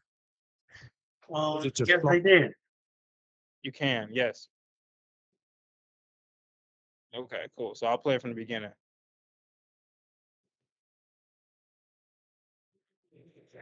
Watch this moment. What's going on here? Is it just sloppy editing, or are they intentionally breaking the rules? And why? We will be spoiling the following movies, and graphic content lies ahead. Editing is a fantastic way to manipulate time and space. It is one of the defining characteristics of cinema, in fact. We can jump between the past, present, or future on a plot level. But within a scene, time only moves forward. Usually. When this rule is broken, it's called a repeat cut. When we jump back in time to repeat an action or bit of dialogue.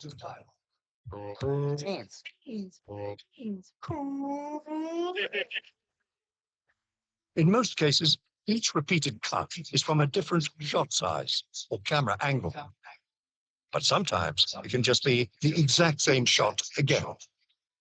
The repeat cut is the opposite of a jump cut, where we jump forward in time. To truly lose ourselves in another world, we must forget that we're watching a movie. And one very important technique to create this illusion is something called continuity editing, where time and space remain consistent from shot to shot. In other words, the editing should be invisible. But both jump cuts and repeat cuts can break that immersive experience for the audience. With jump cuts, at least we can experience something like it in our own life. When we nod off in a car and we're suddenly much further down the road, for example. But a repeat cut is completely impossible in real life. And sometimes that's exactly the point. In Twin Peaks, The Return, David Lynch uses many jump and repeat cuts to establish a break between our world and a world beyond. Another similar technique is the match-on action cut, where one action is split into multiple shots. But the difference is that there is no perceptible jump back in time. In some cases, there may be a couple of frames that overlap, but to the naked eye, action is fluid and linear. So the question becomes, what's the purpose of a repeat cut? Well, there are a few, actually.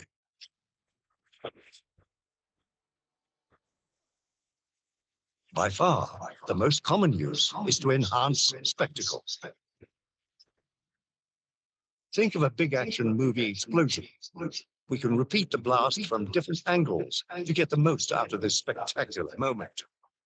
However, when any technique gets overdone, it becomes a trope. Then, once it gets parodied, no one wants to use it.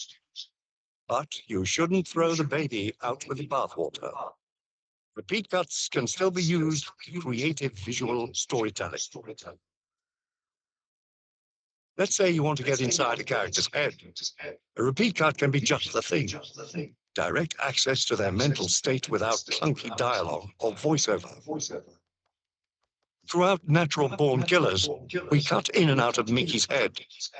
This is usually differentiated using color for an objective view and black and white for how Mickey sees the world. In this early scene, his imagination gives the waitress's line an entirely different perspective. Lime's great. It's an acquired desire. Green head, tequila, Peeking into a character's mind can also be romantic. In Punch Drunk Love, after Barry anxiously awaits Nina's arrival, her appearance prompts a repeat cut. Time stops and repeats for Barry, as if his heart takes a jump at the sight of her.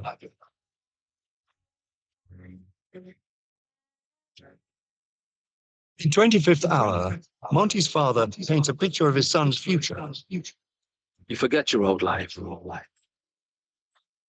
You can't come back. You can't call, you can't write. You never look back.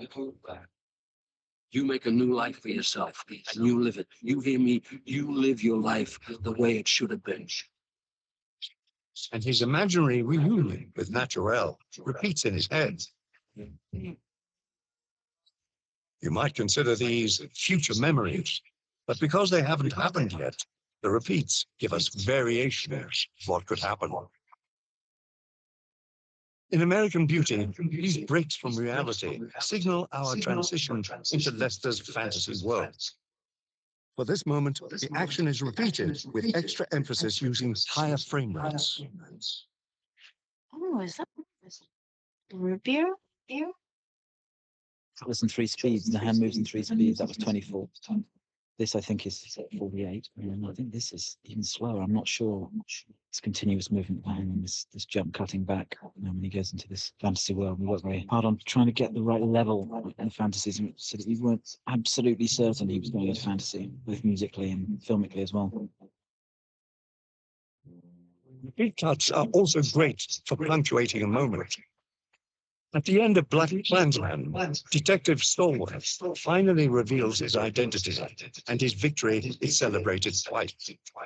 Because the coon, gator bait spades, Sambo, spear chucking jungle bunny, Mississippi wind chime, detective is Ron Stahl, you racist. Peckerwood, redneck, inchworm, mother. Oh, I'll be here all week. In The Lion King, little Simba's presentation to the kingdom is enhanced with a zoom, a musical crescendo, and two quick beat cuts for a truly royal introduction.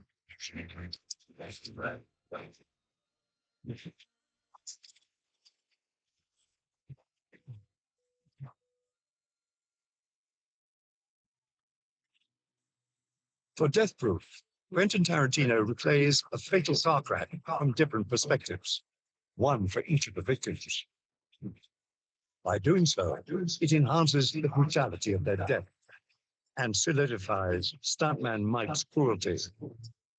And when he is defeated in the end, the revenge is that much more satisfying.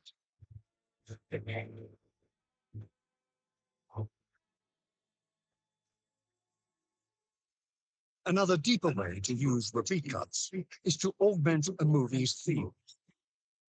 This goes all the way back to the Russians a century ago with the birth of Soviet montage, where they used radical editing to promote radical ideas. In October, director Sergei Eisenstein presents a rather evocative and tragic scene. A girl is gunned down on a bridge as it rises. Her hair slowly drops over the edge, distilling the tragedy of these true events and burning the image in our minds. Decades later, director Michelangelo Antonioni made another political statement with Zabriskie Point. The film is an exploration of the late 60s social revolution, and in the finale, the beat cuts are used thematically. This house represents everything the lead characters stand against. So, as we watch its destruction over and over, shot with 17 different cameras, the visual metaphor is made stronger by this editing technique. In a much more personal and emotional example, we can look at Eternal Sunshine of the Spotless Mind. As you may recall, it is focused on memory, specifically the act of erasing memories. In the final shots of the film, the same action is repeated as the scene fades to white over somber music, hitting on the theme one last time that memories fade, for better or worse. And finally, the repeat cut can be used for pure comedy. In this iconic scene, the Monty Python crew take repeated action to the extreme. Just one of the many meta tricks that play with the cinematic form itself.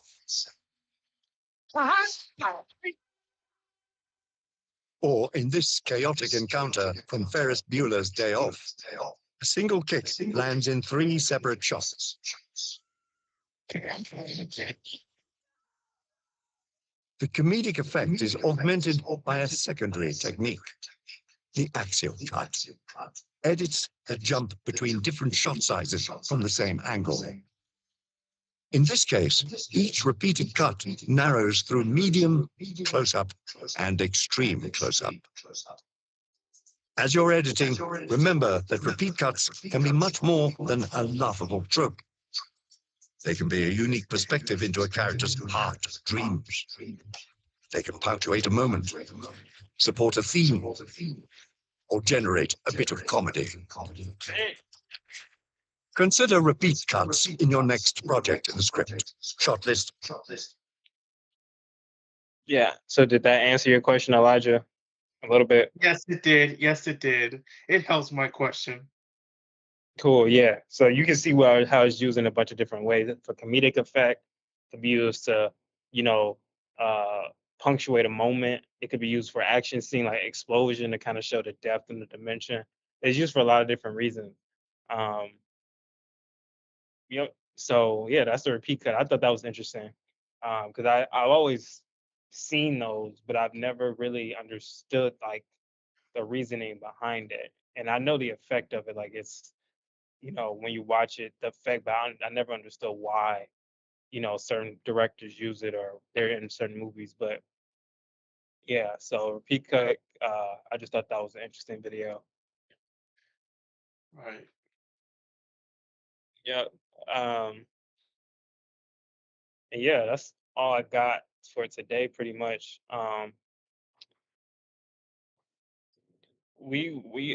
Sometime soon, like we wanted you to come in because I think we're doing a ceremony. I gotta see what Dr. Nance wants since you completed the courses. You get a ceremony, but we wanted to also like get a quick interview from you too when you come and like, hey, what's it been like being here? You know, uh, your experience about it. So we would love to have that as like a testimonial, kind of just like hearing from actual participants what they think of the program. So yeah, we'll probably be contacting you soon about that uh, going forward. But yeah, Okay. cool, cool. Yeah, so next week, let me see what's on the agenda.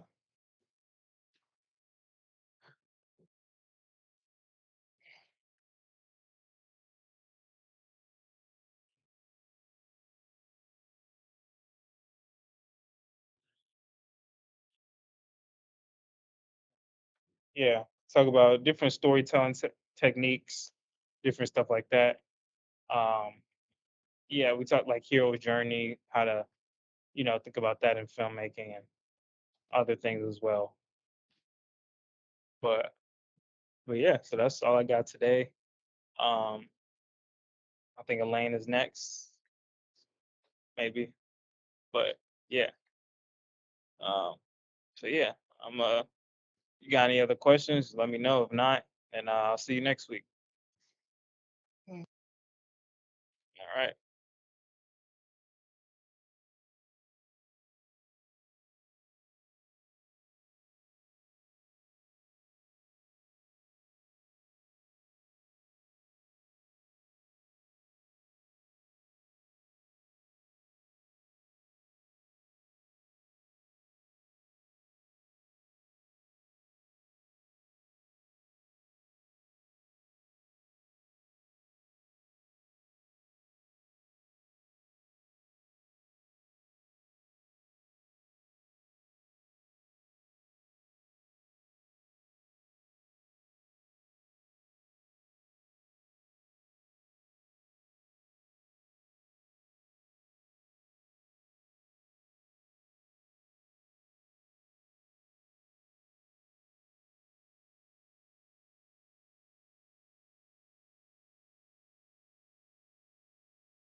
Good evening, Elijah. Hey, Lane. How are you? Feeling good today. Good, excellent. Thank you for joining me this evening.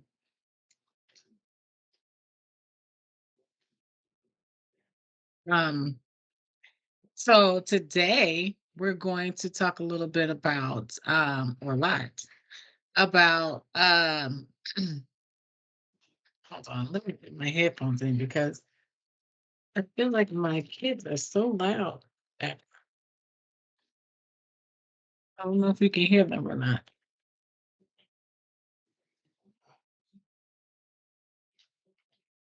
Can you hear me? Of course I can. Okay, perfect. Um, Today we're going to talk a little bit about uh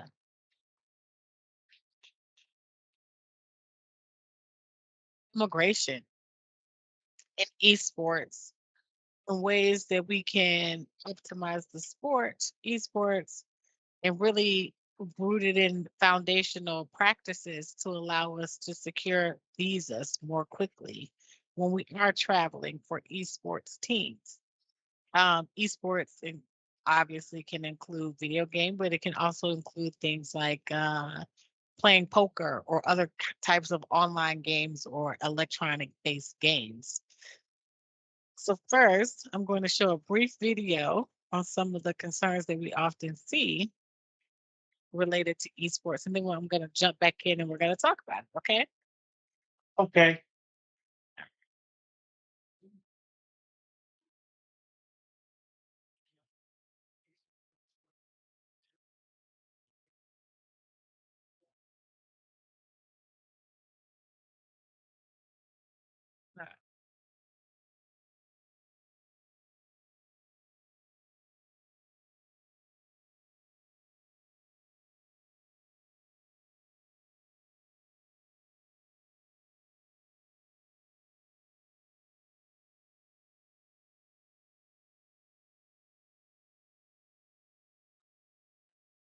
Video.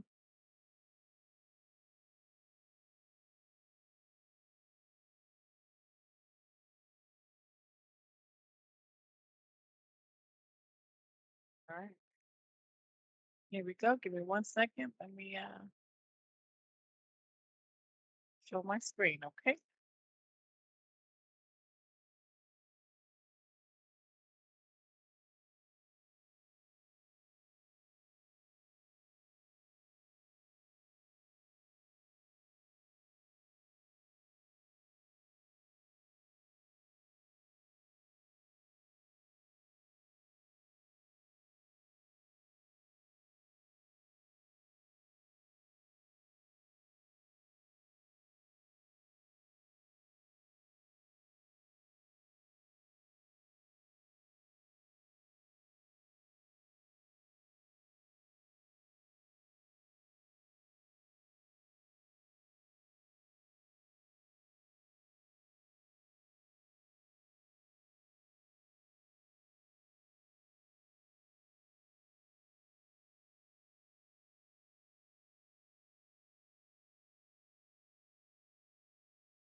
Is a mess. We're in 1220 Kingston Lane in Schaumburg. Are you an investor that wants to learn?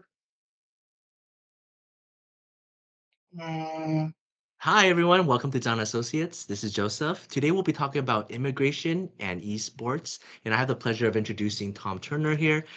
He's one of the founding partners of our firm, built this whole thing with Chen Cho, Frank, and everyone. And it's such a pleasure having you back. And you've been a mentor to me, taught me all the basics and all the advanced strategies as well.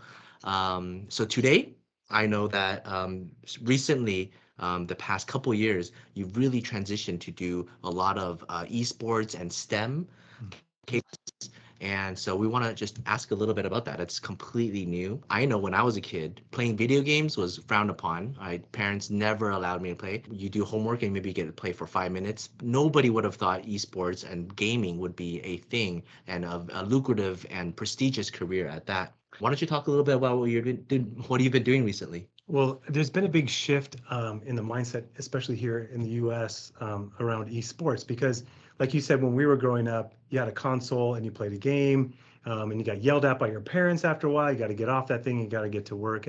But nowadays, on high school campuses, for instance, we're seeing esports clubs. And there's a recognition that there are pathways to college and career through esports, right? And it's not just the player, but we're starting to look at the activities around the player. So whether you want to manage a team, do marketing, digital media arts on a team, you want to create games, content creation, host events, there are all of these different jobs, these activities that surround the player or the game itself.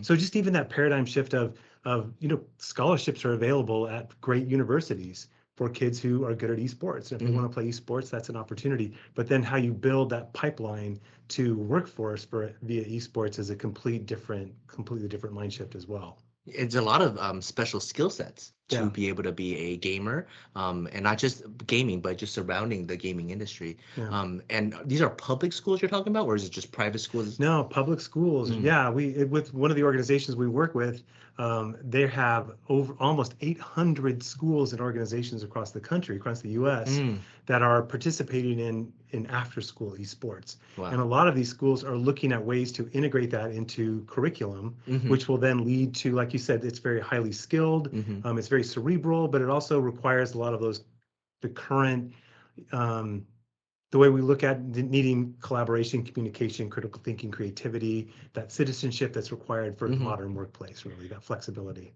And this started with the college campuses, right? Yes. Different universities, they started the esports, and people thought it was a joke, like professors teaching about esports, but then it really blew up. And now you're saying public schools, high schools, and not just the US, right? You just went to a conference in Europe. Where was I was it? in London. London. Yeah. And they have esports associations there. They're building out what that looks like going into colleges and into the workforce. So there's a real intentional pathway for work, and especially when you look at here in the U.S., for all of the esports related occupations around the world, more than half of them exist in the United States. Oh wow! Right, and of those, about 60% or more of the ones in the U.S. they reside here in California. Oh wow! So it's a very localized industry between Los Angeles and Orange County. You've got big, huge companies like Blizzard or Riot Games, Activision, Amazon Games. They all, and a lot of the indie development shops are all in this Southern California region, all looking for talent, all looking to hire. Therefore, that movement towards, like I have an 11-year-old and he's super interested in certain aspects of gaming. Well, if that can lead to college and career, why would I not try to encourage him to do that? And the same with my daughter. She loves art. Well, what if digital media arts and the way that you might create, the graphic that could be the title slide for the game? Why would I not encourage her to do something that she's passionate about and can lead to something that would be college and career successful? So how does this impact the immigration community? We did a lot of O1 extraordinary ability people coming into the U.S. to work for a couple of years. EB1A, you prove you're extraordinary in your field and you directly get a green card. Do you think this is something possible? You are an amazing gamer or a game developer or a team leader, a manager overseas, whether you're managing games like Overwatch, it's a big one, right, that you touch on. Yeah. If you are extraordinary in that field and your team won the championship, will they be able to apply for a visa, come to the US and get a green card? Yeah, I mean, it's the same criteria that you need to look at to see if you are considered outstanding, extraordinary, really.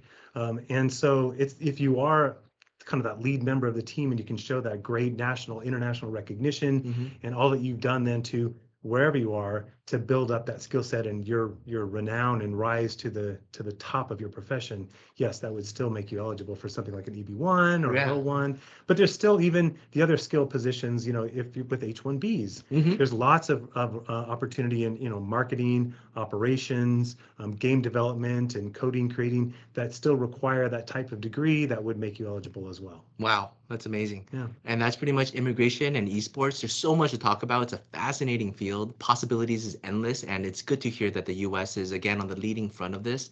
It's pretty crazy because other countries they're still putting it down, right? In China, you're not allowed to play video games, or if you do play, you're restricted on time.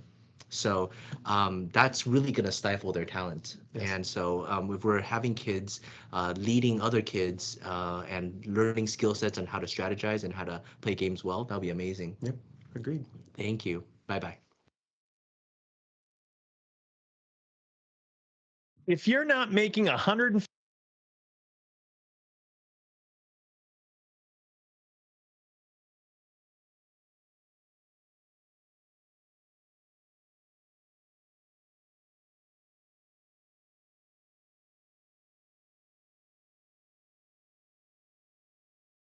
Well, hi, I'm back. And so, what that brief snippet of a video was attempted to kind of show is not just the growth of esports, but how it has an effect on us internationally and the effect on securing a visa. Um,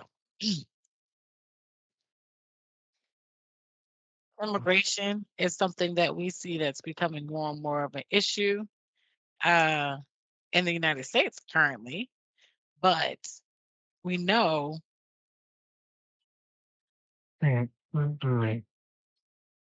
we do know that athletes can now qualify for what we call P1 level visas.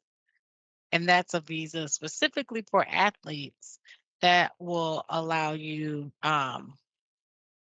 well, they expanded esports to be included in the definition of an athlete. So now professional gamers have the ability to qualify for a P1 visa, which was previously reserved for traditional sports professionals. Um, it's important because, as we know, electronic esports is short for electronic sports, and it's a organized video game competitions ranging from small local tournaments to massive international tournaments. And we know esports grew in mass popularity over the course of the last few years, but even before, especially internationally, because we have a lot of international interests in esports. So, due to the ever increasing popularity of the game and rise of gaming personalities across social media, like Twitch, like we streaming on Twitch now or YouTube, um, through video games and other mediums, esports events can bring millions and millions of viewers across streaming platforms and websites and even cable network television or cable television networks. Um, Having that level of mass popularity, certain professionals can now be considered athletes who dedicate their time and their skills to mastering like a specific game or a specific genre. So what's your favorite esports game? What's your favorite video game?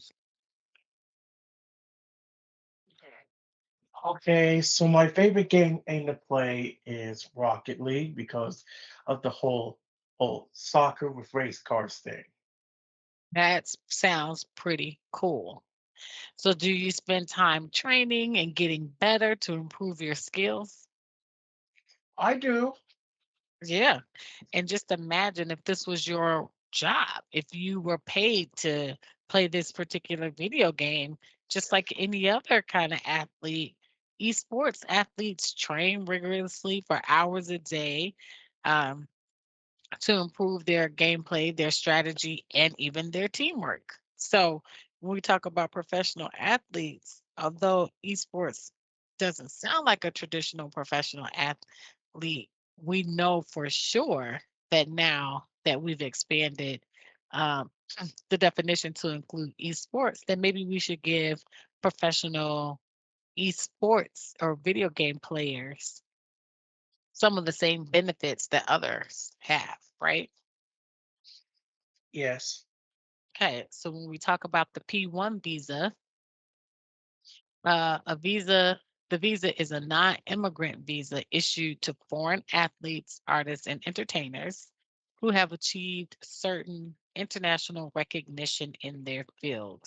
So, what this does is allows those individuals to enter into the United States temporarily to participate in specific events, competitions, or performances.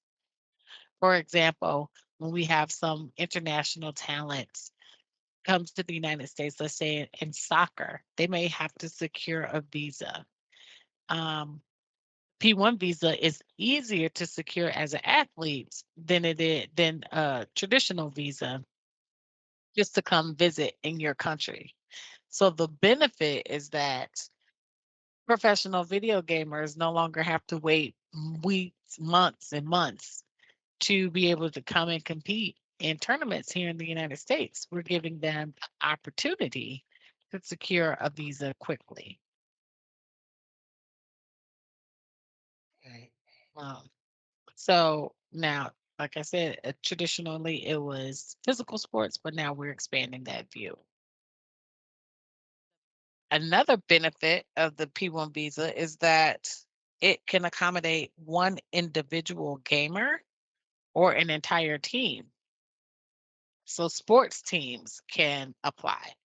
And when we looked at the video, they briefly went over the rise in popularity for esports teams amongst high school students and colleges and universities, where today you can receive a degree, you can receive a scholarship. Um, you can receive a scholarship in esports and be recruited to certain schools based on your performance and your skills at the local level, at the high school or maybe elementary level, which is a huge benefit because now essentially you're getting paid to go to college and play video games. How cool is that? Really cool. Yeah, wouldn't you like to get paid to go to get paid to play video games and go and they pay for your college?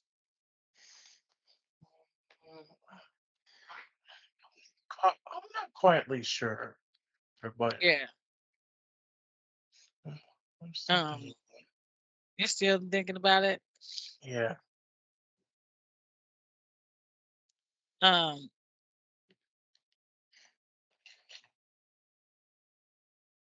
well, I understand that because you might have other interests, but some people who are truly, really, really interested and very dedicated to video gaming may love that kind of opportunity. And so now esports teams can apply for these visas to compete in certain competitions in the United States. And they can also bring essential support personnel with them on their P1 visas or a P1S visa. So support staff may include coaches and managers, translators, nutritionists, people who are all crucial to the athlete's performance. And we talked about the importance of maintaining a healthy lifestyle, even if you are a video gamer.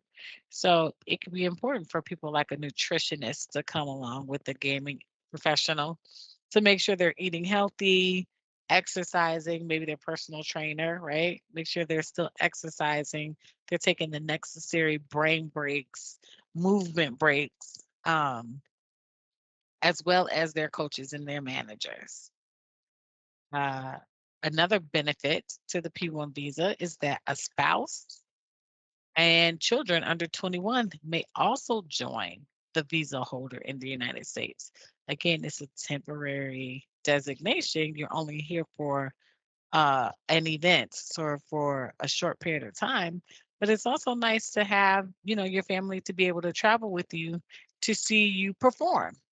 So Yes. if you've ever played a sport, right? You know how it's always helpful or um played a sport or maybe was a character in a play, acted in a play, or was in the choir or the band. It's always cool to have your family support. Sometimes, yeah, right. Sometimes traveling from country to country, um, that's not very easy. But now when you need a visa, you can you can get it. And your family can come with you. Pretty cool, right? Yes. Um, Now, although your children or any dependents are not eligible to uh, go to work for employment, they may enroll in college or elementary school or high school or college. So that's a excellent benefit. Now, to qualify for the P1 visa, athletes must demonstrate two of the following 7 criteria: previous participation with a major U.S. sport league, participation or previous participation in international competition with the national team, participation or previous participation with the U.S. college or university or intercollegiate competition, a written statement from an official of the governing body of the sport, which details how the athlete or team is internationally recognized, a written statement from a member of the sports media or recognized expert in the sport, which details how the athlete or team is internationally recognized.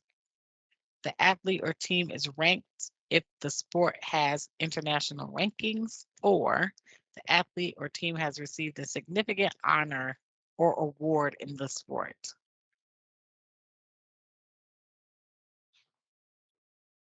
Now I realize that. Yeah. So there are some options there that and you only have to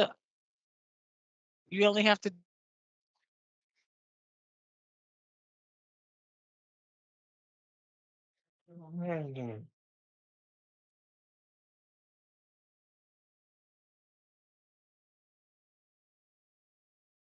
So, in my opinion about that, yeah.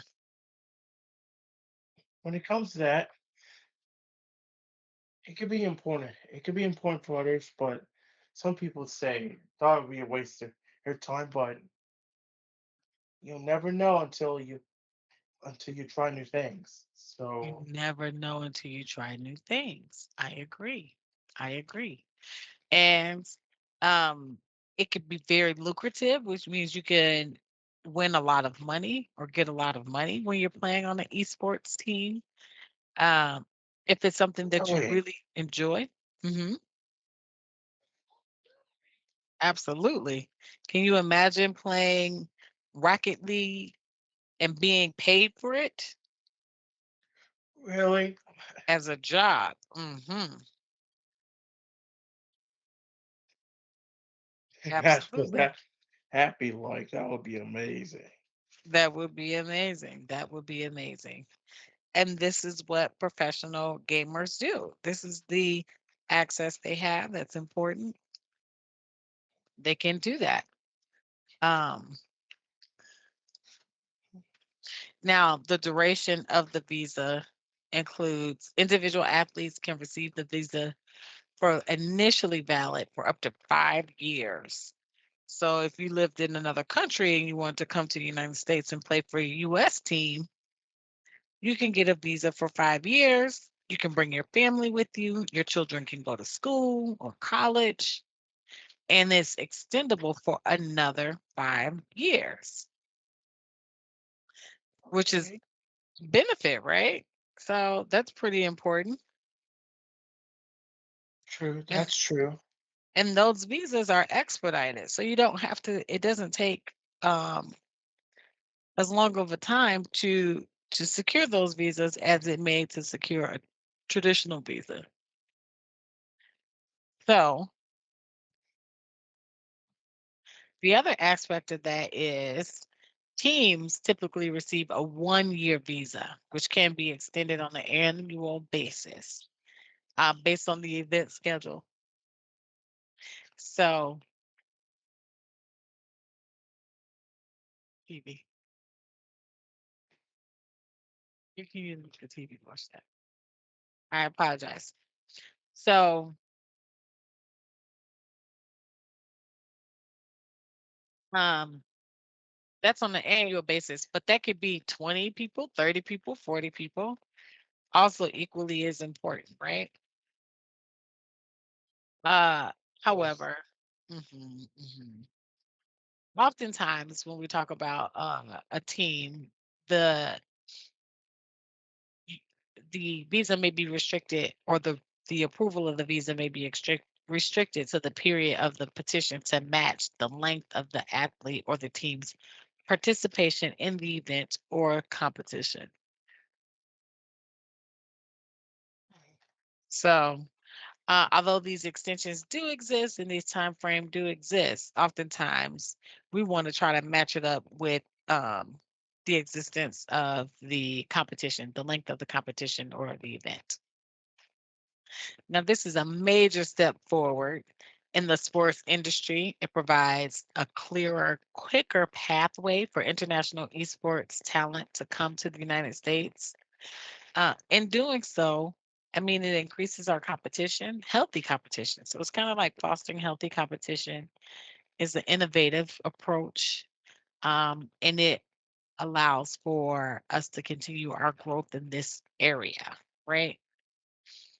What's more important is that it it helps establish a legitimate foundation for esports as a profession, and it attracts more and more investments and support to the industry. So when we say that, we're looking at more and more sponsorships, more and more individuals, being compensated for not just their ability to play esports, but those who can develop games and develop content. It is providing employment opportunities that we otherwise would not have had, or maybe would not have had, um, before the mass popularity of esports. But now that we know that is occurring, we can definitely see kind of those benefits, right? Yes. Have you ever been out of the country, Elijah? Uh, Like traveled on a um, plane? yes. Yeah, yeah. So you know how cool it is to kind of travel to new countries and new spaces. Um, allowing, this visa will allow us, or professional esports players, to do so a little more seamlessly, right?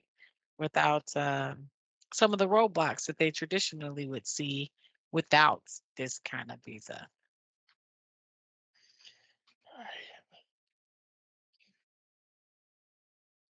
Does that make sense? Yes.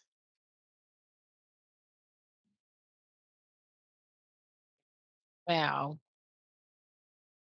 if you don't have P1 visa, another option, which kind of is also flexible, is the O1 visa. And that allows people who have extraordinary abilities in their field to the United States and work in that industry. The standard for this particular visa is much higher, um, but there are benefits to seeking an O1 visa over the P1 visa. And so, in order to meet the guidelines for the O1 visa, the individual athlete must be able to demonstrate that they have a reputation of distinction and maintain ordinary abilities in that sport. Sounds like a pretty high standard to me.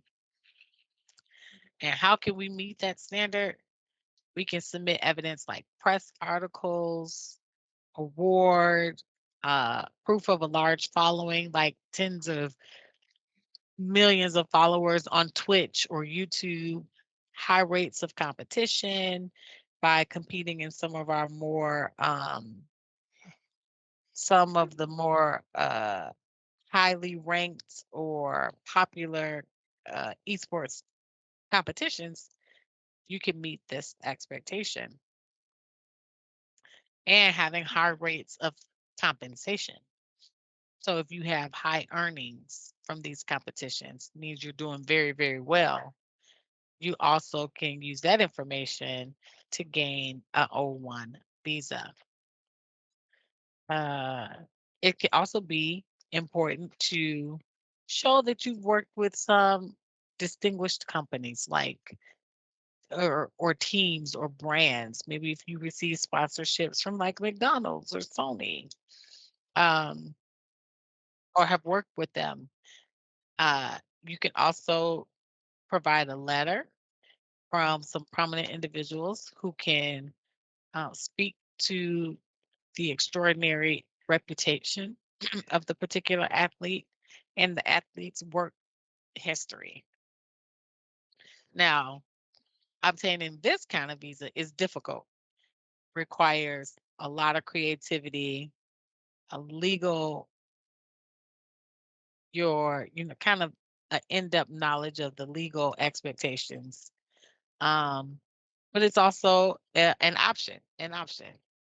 And so we oftentimes seek the O1 visas for like influencers, streamers, content creators in the gaming world, and not just, professionals, since we have the P1 visa kind of for esports professionals. Right. Mhm.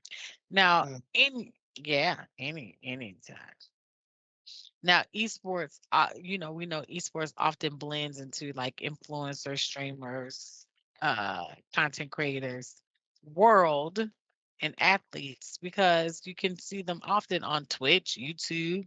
Have you ever looked at Kick or Rumble? Those have you heard of those sites? Kick yes, I and did. Rumble? Yeah. Yeah, I get that. Okay. Um, So we know that there's a lot of nuances and it's kind of very difficult sometimes or maybe all the time, to understand the legal ramifications or the requirements of visas. So we always suggest when you're looking into securing a visa or anything of the like to kind of consult with an attorney to help Right. expedite that process, right? That's true. Hmm. Hmm. That's absolutely true. Um, some of the tournaments that we traditionally see players compete in who may be interested in one of these P1 or O1 visas that features like millions and millions of dollars in prizes, along that with having millions of viewers online, include the official Call of Duty League, the League of Legends Championship Series, the Valorant Champions Tour, just to name a few. Have you done the League of Legends Championship Series? Have you heard of that? No, No. Call of Duty. Do you play Call of Duty or League of Legends? not really. No. I can't believe it. Those are not your favorite? I still haven't played Call of Duty yet, so I'm still determining it's going to be a great game for me or not. Yeah, most certainly may be a great game. Definitely don't have to play now, right? Right. Um,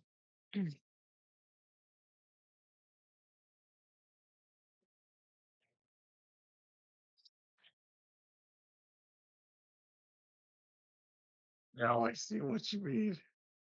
now you see.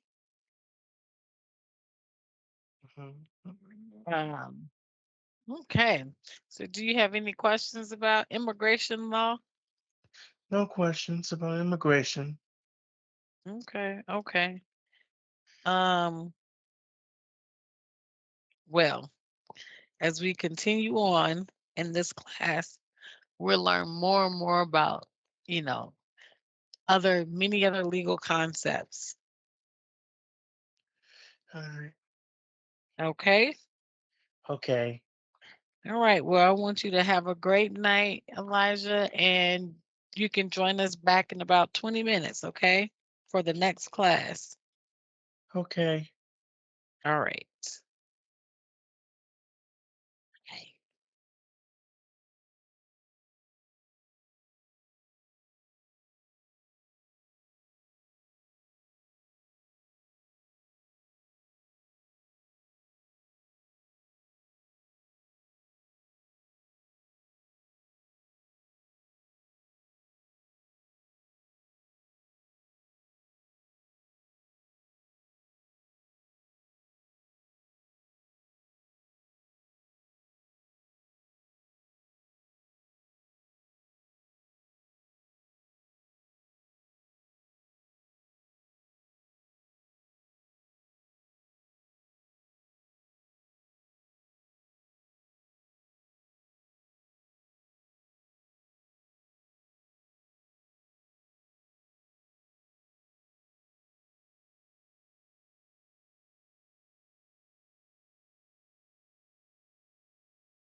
Hey Elijah, Hey, Aramis.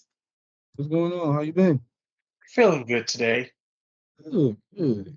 All right, so let's go ahead and get started. So, you know, and welcome to Interviews Production. And my name is Aaron Singleton. And today we are going to go over sampling. We're gonna do a little bit of everything, but the main thing right now is gonna be sampling, right? What is sampling? How can you do it?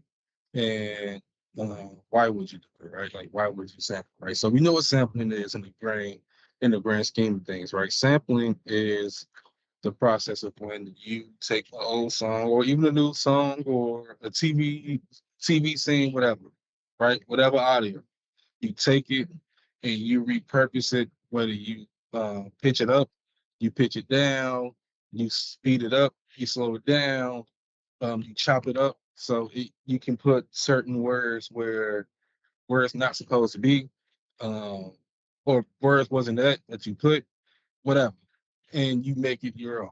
That is sampling, right? You think of sampling, you probably think of Kanye West, you probably think of Timbaland, you probably think of Dr. Dre, Q-Tip, a bunch of producers, right? Because they all sample, right? Sampling is kind of the basis of hip hop, right? The first song, the first hip hop song that you could probably think of, is Rapper's Delight, right? Rapper's Delight was just using an old disco song, right? It literally was an old disco song that they sampled, and that became Rapper's Delight. I could tell you actually the disco song.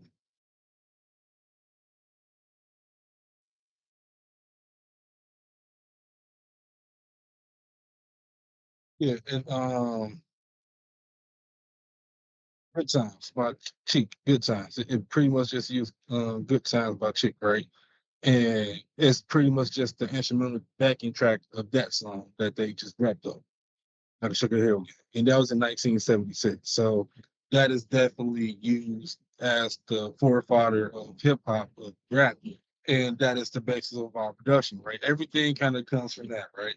That's why I say with disco music, right? Disco music, like the death of disco, it brought about two more genres. It brought about house music, Chicago house music, and it brought about hip hop, rap hip hop, because we just needed a way to express ourselves, and those was two different ways for us to express ourselves, right? So sampling have always been in you know, the DNA of hip hop from the beginning. What are some songs that you know, Elijah, that use sampling?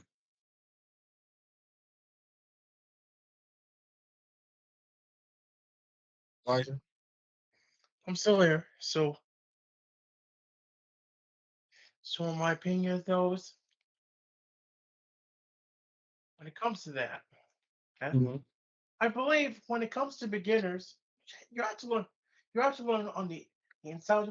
You have to learn on the inside first, or or before you have to learn on the outside. But I would suggest learning on the outside because is if you have to follow the process completely, Hmm. well, it'll help you. It'll help you. It'll help you get better at it. Right. And that's true and that's fair. But you always just want to learn about the history of whatever you started, right? Like the history of dolls, right? Dolls technically started, not the form that we know it, but it started in like the late 70s, early 80s with the drum machines, right? Because drum machines are digital machines, right? It's not, you don't have a whole drum machine, like a whole drum kit that's live. No, your drum kit was within the DAW controller, right? It's just instead of using a computer screen and keyboard, it was a whole different apparatus that was used to have their drum machine, whether it was an MPC form with different like what 369 12 pads or the Roland TR 808, right? Which is like again another big thing for us as in the hip hop community, right? That is like something that's looked upon with great esteem, right? Great value, because without that machine, a lot of music wouldn't have got made back then that wouldn't have put hip hop at the heights that it is now, right? For better or for worse. So, I was just saying though, what are some songs that some rap songs or even R&B or whatever, what are some songs that that have sampling in it, right? You say Kanye West Through the Wire, sample Shaka Khan. Um, you can say plenty of songs. Jump sampled some Motown songs. So Chris Cross sampled some Motown songs. Mass Appeal by Gangstar was sampling a song from Another Bad Creation. Just a bunch of songs, right? School Spirit by Kanye West, sample Richard Franklin. Smile by Jay-Z, sample Stevie Wonder. So, it's a lot of songs within the hip hop. Not just a tip, right? That's just a tip of just some songs that I can go deep into. I'm gonna play this real quick video. It is about like 13 minutes. Give me 1 second while I just have everything set up. Yeah, but it's like 13 minutes. And it's talking about sampling. It's talking about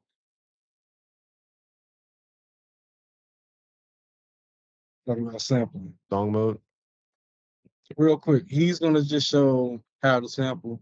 I think I played it before. I did, but we're gonna play it again. Hello He's and gonna welcome. show how he sampled, how they sampled a marginal song for Nas right back in the day. How Pete Rock, how he would use the sample and everything, and how you use in the FL Studio. So it's a two-pronged attack. It's gonna show you how to sample, a way to sample within FL Studio. It is also showing the mindset of how this person, back in the day sampled the song and his reasons why. So we're gonna watch it and then we'll talk about it. Welcome to BusyWorksBeats.com. We're going to have some fun today. We're going to make a sample beat in the style of Nas Illmatic. I'll show you how to sample in FL Studio 20, all the tricks. So let's hop straight into the DAW. We're in FL Studio 21.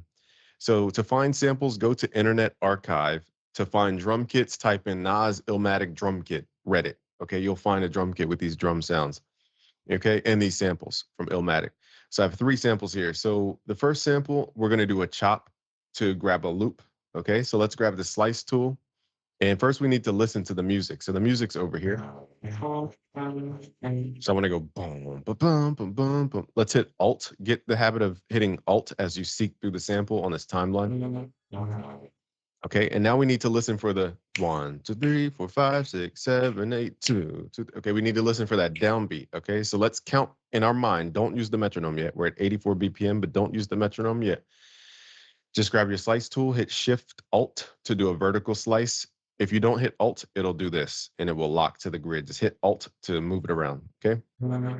So I need to find the boom. Now it's really hard to see because it's not a pointy part in the audio. 1. Okay, so if you struggle at counting, go back. 1, 2, 3, 4.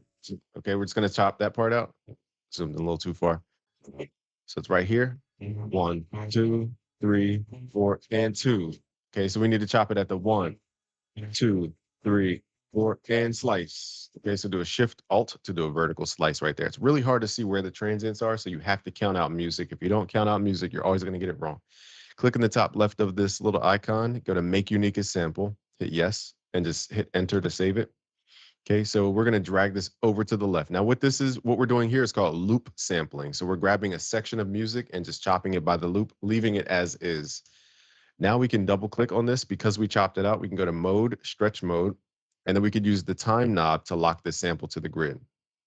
So if I go to song playback and then turn on the metronome, it should lock to the metronome. Okay, now we just grab this. Once it's time stretched, double click, remember, use your time knob to lock it to the nearest bar. Now we can hit Control B to latch paste. It will, as long as you chopped it to the bar, it will paste. Now, the next sound we need is that bling, bling, bling sound in this record. So I found it around here in this specific song.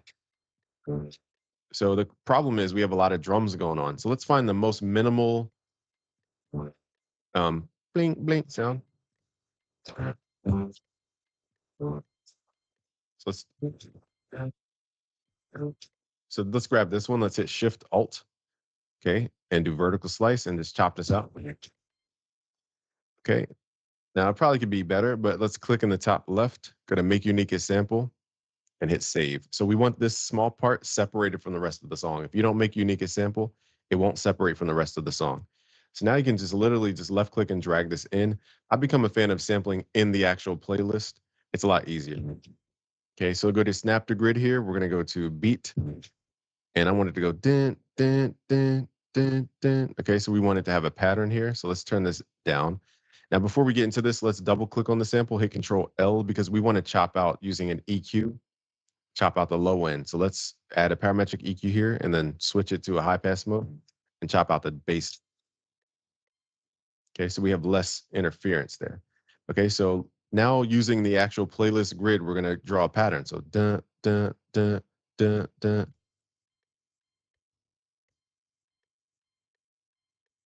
Now you could use the other part of the sample, but I'm not gonna worry about the other part. So let's hear these two combined.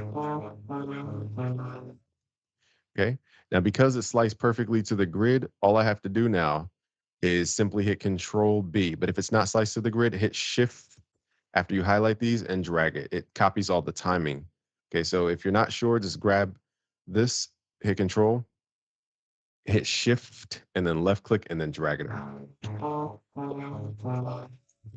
I don't think the dent went through the whole beat. So what we'll do is we will combine all these. So highlight all of these samples here.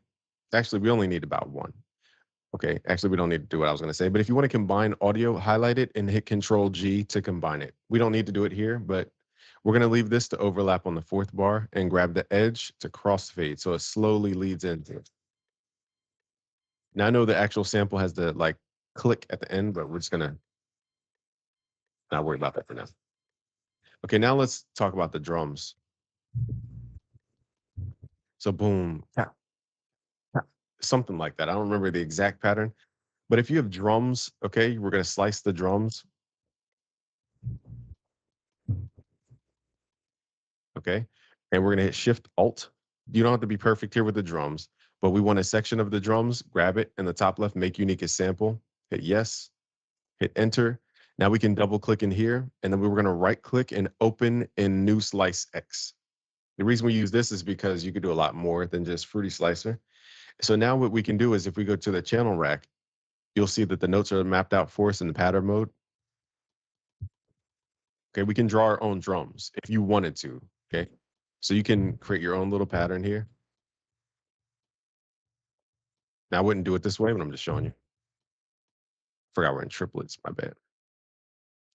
So quarter timing, okay.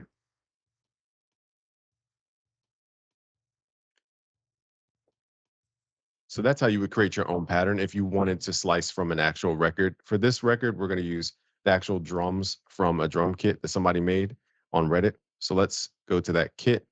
Now, if you want like a lot of producer sounds, go to Lunch 77's drum kits. We have it in our Discord, but Lunch 77 right now didn't re-upload it. So if you can find links online, check our Discord. We have another link. Okay, here's the Nas drum kit, and then let's go to kicks.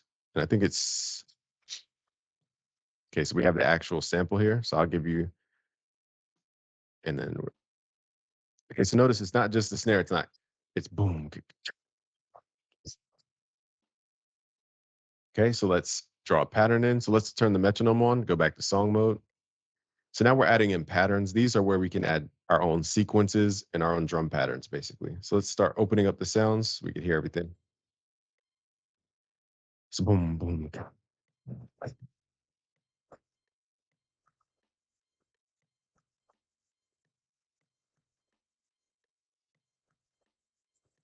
I don't remember the exact pattern. So I'm just going to draw that pattern.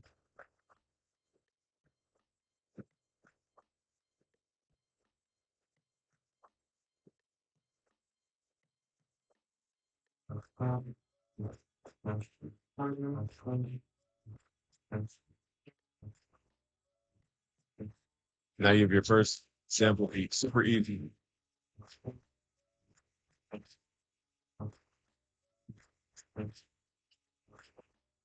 So the key is that when you chop these drum breaks, you're going to get more than just the kick and just the snare.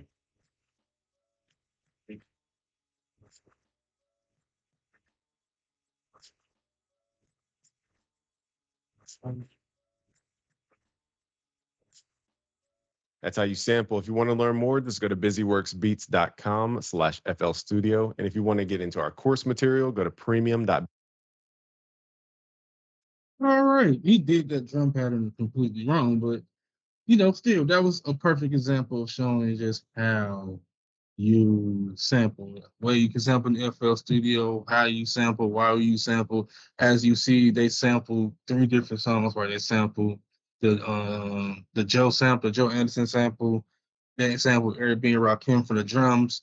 Because you can sample drum kits, right? So when you because that's pretty much what you're doing in FL Studio anyway, right? When you're going through your packs, you're going through sample drums from songs, kits that someone have made from different songs or whatever the case may be from a different program, whatever. All of the sampling, right? Hip hop is based on sampling, like I was saying, right? And that's Yes. in the ways that he showed you, right? He used FL's Slicer X because you can do way more within Slicer X, right? I'll use FL keys. Um, FL sample keys, preferably because I like how they can make things off kilts, right? It can make things a second off timing. That's what I look for when I like to sample a lot of my beats, like I sample a lot of my songs. Um, but you can sample drum kicks, right? And that's what he was trying to do. He did have the right drums, just not the right drum pattern, right? It's a DJ sample produced song, so the drums can only go certain ways because of how he make beats, right? He usually make beats in a 1-2 step quarter. Um, it doesn't it's a very small loop when he samples music, when he samples songs. The drums, for the most part, usually stay the same when he samples songs, right? But that's not everybody, right? Kanye West, he likes to make a giant thing with his production, right? With the sample, make a giant thing with it, right? Even if he don't do soul samples anymore like that, right? Or when he does, he always tries to just make it bigger than what it is. And that's a perfect way to make beats also, right? You have other people though, like Timbaland, who use sampling when he samples songs, he uses it in a different way, right? He uses it in the he when he samples Timbaland, he samples songs in the most unique way possible, right? Because it may be just a drum, but that drum may be prevalent throughout the whole course of the track, right? Or it may be just a sound. It may be just a hi-hat, something. But that sound that he samples, or whatever songs that he samples, is going to be prevalent throughout the whole track, right? We've seen that, numerous times with Timbaland, right? Think of all the tracks he have done with Missy Elliott, or the songs he have done with Aaliyah, or the songs he done for himself, right? Or the song even with someone like Jay-Z with Therapy Sodas, right? That's a lot of sampling he did, and it's prevalent throughout, right? When you hear that song, you know what that song is, right? You know what that sound is. You may not know where it came from, but you know that sound from that song. It is gonna stick with you. It's gonna stick in your head, right? It's gonna be stuck there. Nothing you can do about it, right? So sampling can be used for good. You can't also have people that do lazy sampling, right? They go the easy way out. Um, and what I mean by that is that they make something that is annoying, right? Um, you can probably think of a couple of songs on your head that may be sampled that are very annoying that is played every time on the radio, right? On just, FM radio, right? I have Sirius, so or I have my phone hooked up. But yes, you have people that does that. But you also have another way of sampling that can also be used. It's very easy to sample. Hmm, excuse me, I'm sorry. You have plenty of other ways of sampling. One of my favorite ways of sampling is chopping. Let me show you an example of chopping, right? It's going to be a video, but I'm also going to be talking over the video. Let me show you a way of sampling.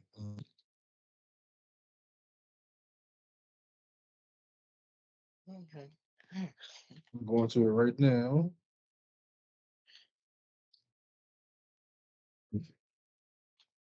I'm going to show you a few ways, right? The same type of style of sampling is called chopping, right?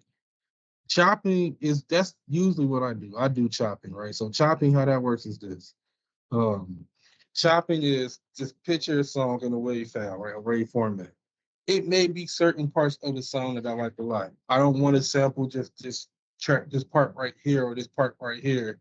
It may be a little part in the beginning, maybe a little part in the middle, maybe some more parts in the middle, some parts in the end. But I want the parts in the end to play first, the parts in the beginning to play second, and in the middle to play third, right? But in different order, right? That's called chopping. It give you the reason why that's great is a great skill to learn and to use is because it gives you much more control of the sample, right? What I'm going to play is a video from a YouTube channel called TrackLib. Love TrackLib.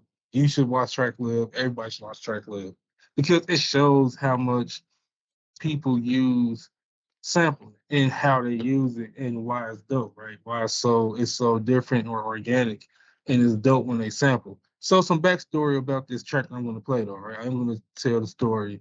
One of my favorite stories from Questlove from the Roots, right? You probably know him now. He do the late night show with Jimmy Fallon. But yes, he's part of the Roots, he's a drummer. He was stuck in a snowstorm with a producer named Jay Dilla. He was stuck in Detroit. He was in Detroit working on some stuff with Jay Dilla and he was trying to get back to Philadelphia and it was a snowstorm, so he was stuck. So this is before like you had like laptops like this. This is before a lot of the digital audio work machines that are out now. It was just he just had an MPC. So Jay Dilla, one of his favorite producers was Pete Rock, and Pete Rock sampled this song from Roy Ayers. I can't remember the song off the top of my head, but it was a Roy Ayers song, "Searching." Roy Ayers song, "Searching," and what Jay did like to do in his spare time was see if he could sample the sample in different ways, right? And with the song "Searching," Roy Ayers is if he's famously known for talking over the whole track. So it's not a lot that you can work with, right? Because it's kind of hard to sample when people are talking over a track. What he did though was went through the song and took out every second or millisecond of the song where he wasn't sampling and he put it together.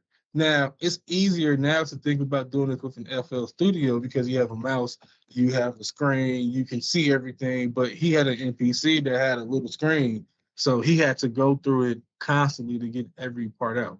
And when he did that, he put it together. It sounds like the song's supposed to be put together how he put it together, but it's not. So let me play this video.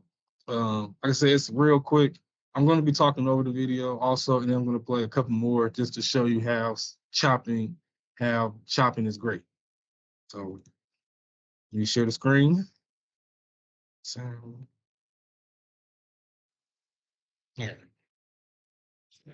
Because you ain't got time. It's time. Because the war has just begun.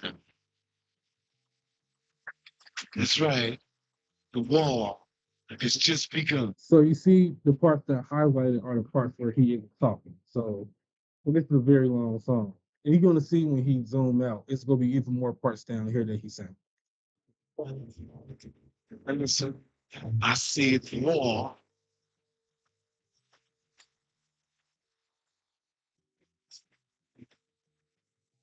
Listen,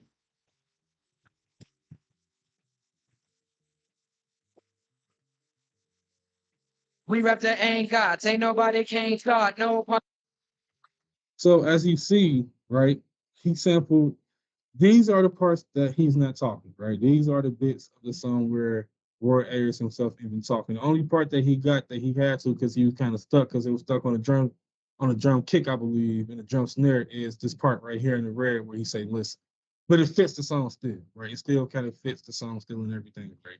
So as you see with chopping, he started, I think, like right here, then played this, then played that, then played a little bit of this, then played that, then played the rest of this. That's chopping, and that's called chopping because you're chopping the song, but you're putting it in order of how you want it to be played, right? And that's dope.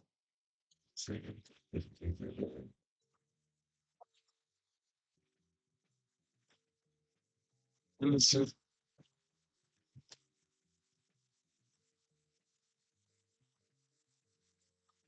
We rep the ain't gods, ain't nobody can't start, nobody can snake us. Right, and that's dope. That's a really dope way of sampling, right? It's rare how you would think of something like that, right? Let's play another version of that by the group Little Brother, who was inspired by the song Little Brother by Black Star, right? Loving it, right? You probably heard the song before if you're a little bit fan. Don't understand that you must have told me I want to be just around, but I know that not. I can't believe it. So happened to me.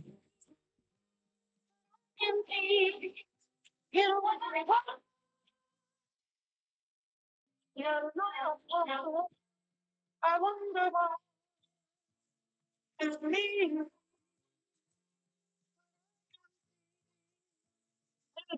Oh, thanks, gentlemen. I wonder what. Well, what's y'all back to the message? Right, and it's another way of chopping, right? It's another way of chopping, another way of sampling, right? All he done with this though, right? He took the part that he wanted and when he played them out, he pitched them down, and he plays this part out pretty much for the most part all the way out.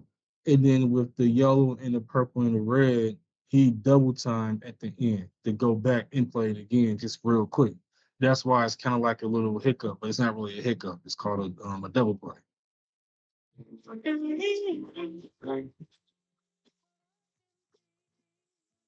Yeah. Right? So that's dope. So we just seen a couple ways of how someone can chop, um, someone can sample songs in a chopping way, right? It's even multiple versions of this throughout track list. That's what you see the most. Let me see if I can find. Let's see if I can find one more. Nope, nope. Well, that's fine. We do this too.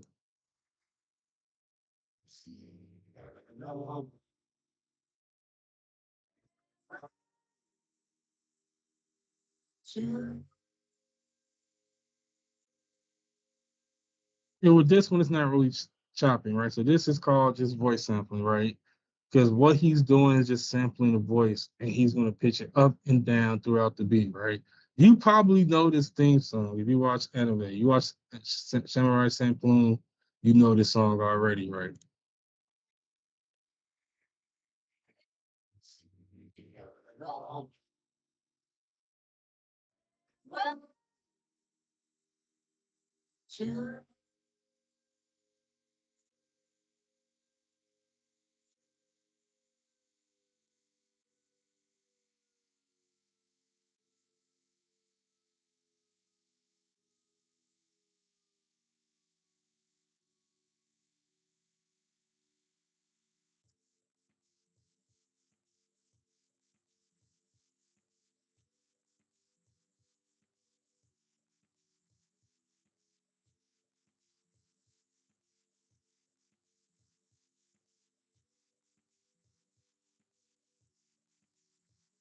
Yeah, sharp like an edge of a samurai sword, the mental play. Right?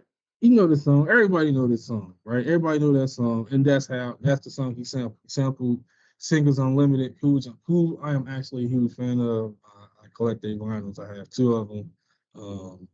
But he sampled Singer Unlimited, and all he did was pitch up. Well, not really pitch up, he just pitched down, right? That's a pitch down sample, right? He just pitched it down like two semitones, then to four semitones, then to six, then to eight, just to make that song, right? That is what you can do with sampling, right? You can make sampling that way. You can chop, you can do voice pitching, numerous ways where you can sample, right? You can sample multiple songs, right? Let me go to the breakdown.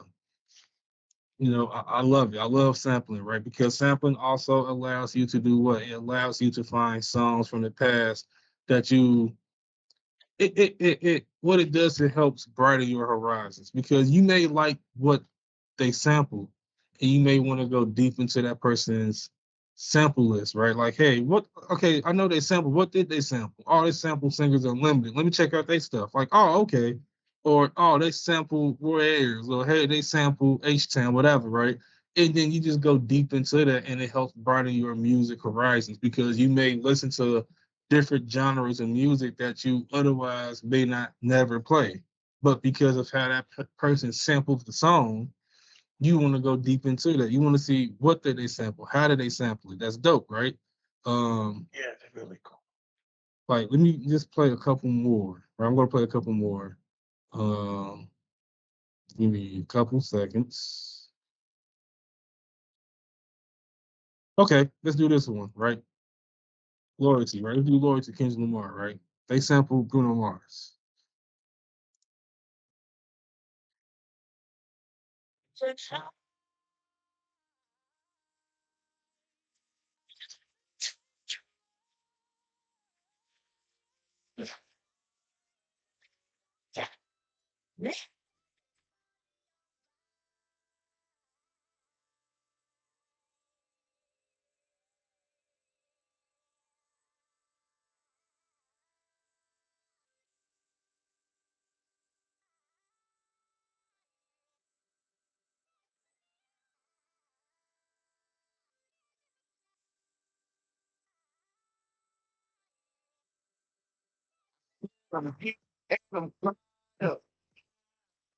I want you just keep trying.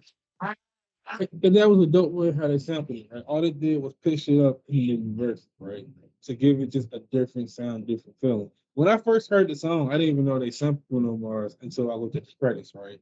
But that was a really dope way of how they sampled that song. You would never think that, right?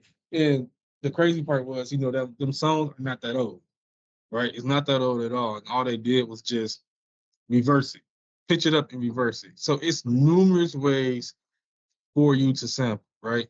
Now I'm gonna play one of my favorite songs and one of my favorite samples, Wu-Tang Cream, right? It's a classic song, it's a staple in hip hop. Everybody know this song. Look, my mom know this song, my grandma know this song, right? Or at least the acronyms of cream and what it means, right? Cash rule everything around me, right? Everybody know that, right? So we're gonna play this song, it'll be the last thing, then we'll move on, right?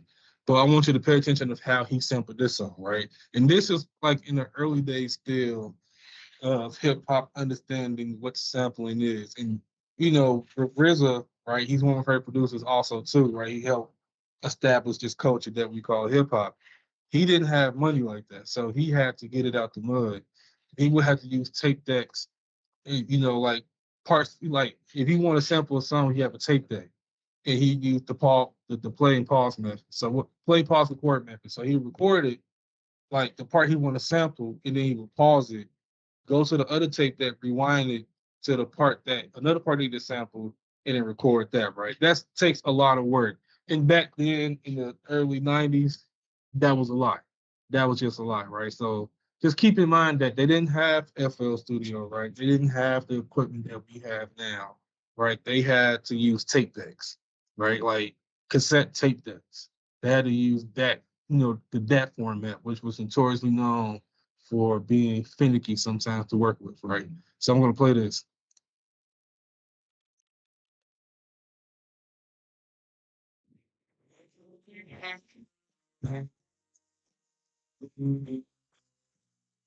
Your body's hot, your slow is too slow.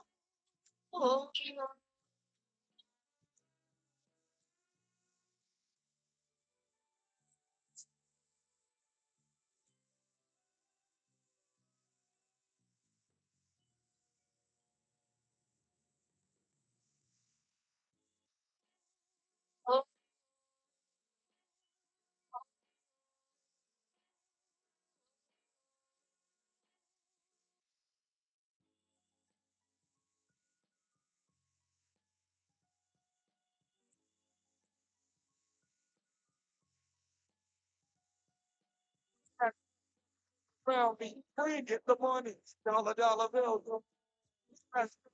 In the ground, get the money. It was dope, right? So let's go back to this real quick, right? It was pretty dope, right? So they sampled the Charmeos, As Long As I Got You. So the first part, which they didn't play, was just it's the beginning. It's the drums. It's the drums that you hear throughout the whole beat. It's just a drum loop. So he just let that part play out. Then this is what really does the work over the drums, right? It's these parts of the sample, right? And then they sample the other song from the Delphonics just to have fill it in the background, right? So to help fill it out, right? Because without that, it'll probably sound a bit bare.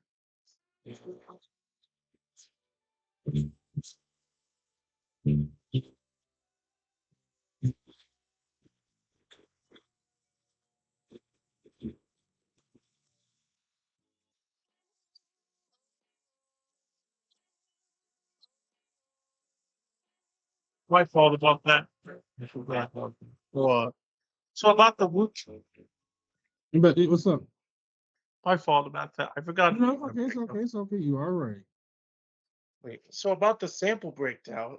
Mm-hmm. Wait, I believe I heard some parts of 24K Magic. You can never go wrong with Bruno Mars. Am I right? Yes, that was the Kendrick Lamar song. That was Loyalty. What they did was they pitched it up. I can go back to it, but they pitched it up and reversed it. So let's go Yes. back to that. Here we go.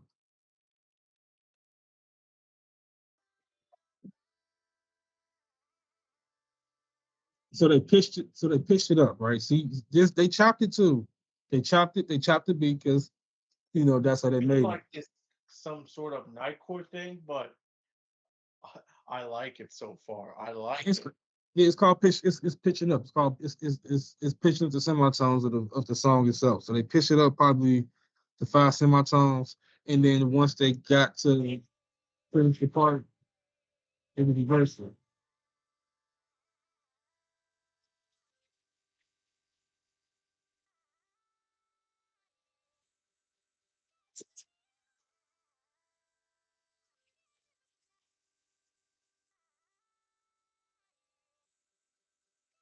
Adam, Adam, help. Right. All they did was just pitch up. Right. They pitch, like I said, five to probably seven semitones up, which would be this in FL Studio. So let me go to this real quick. Go to FL Studio.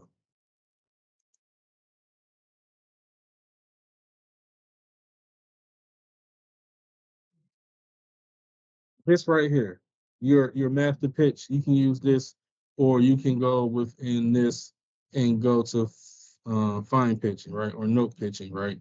But we're gonna just leave it on master pitch right now.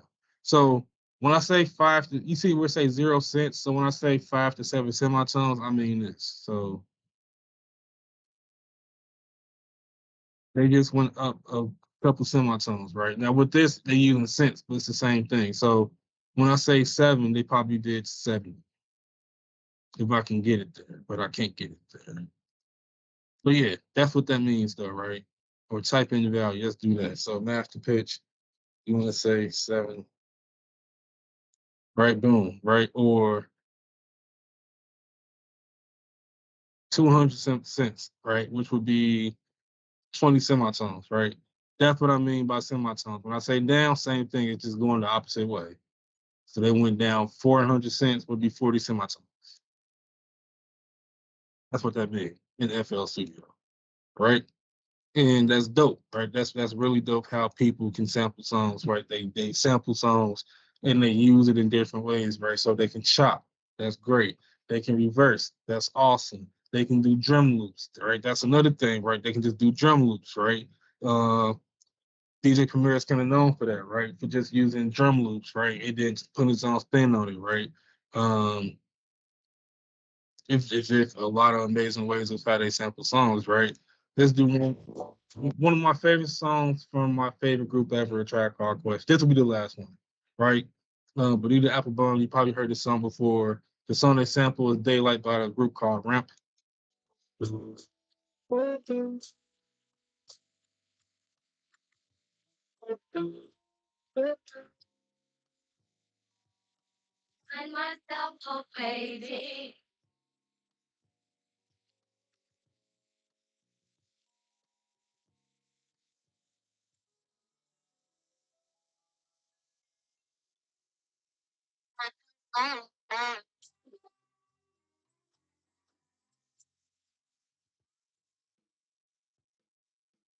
So this is actually perfect.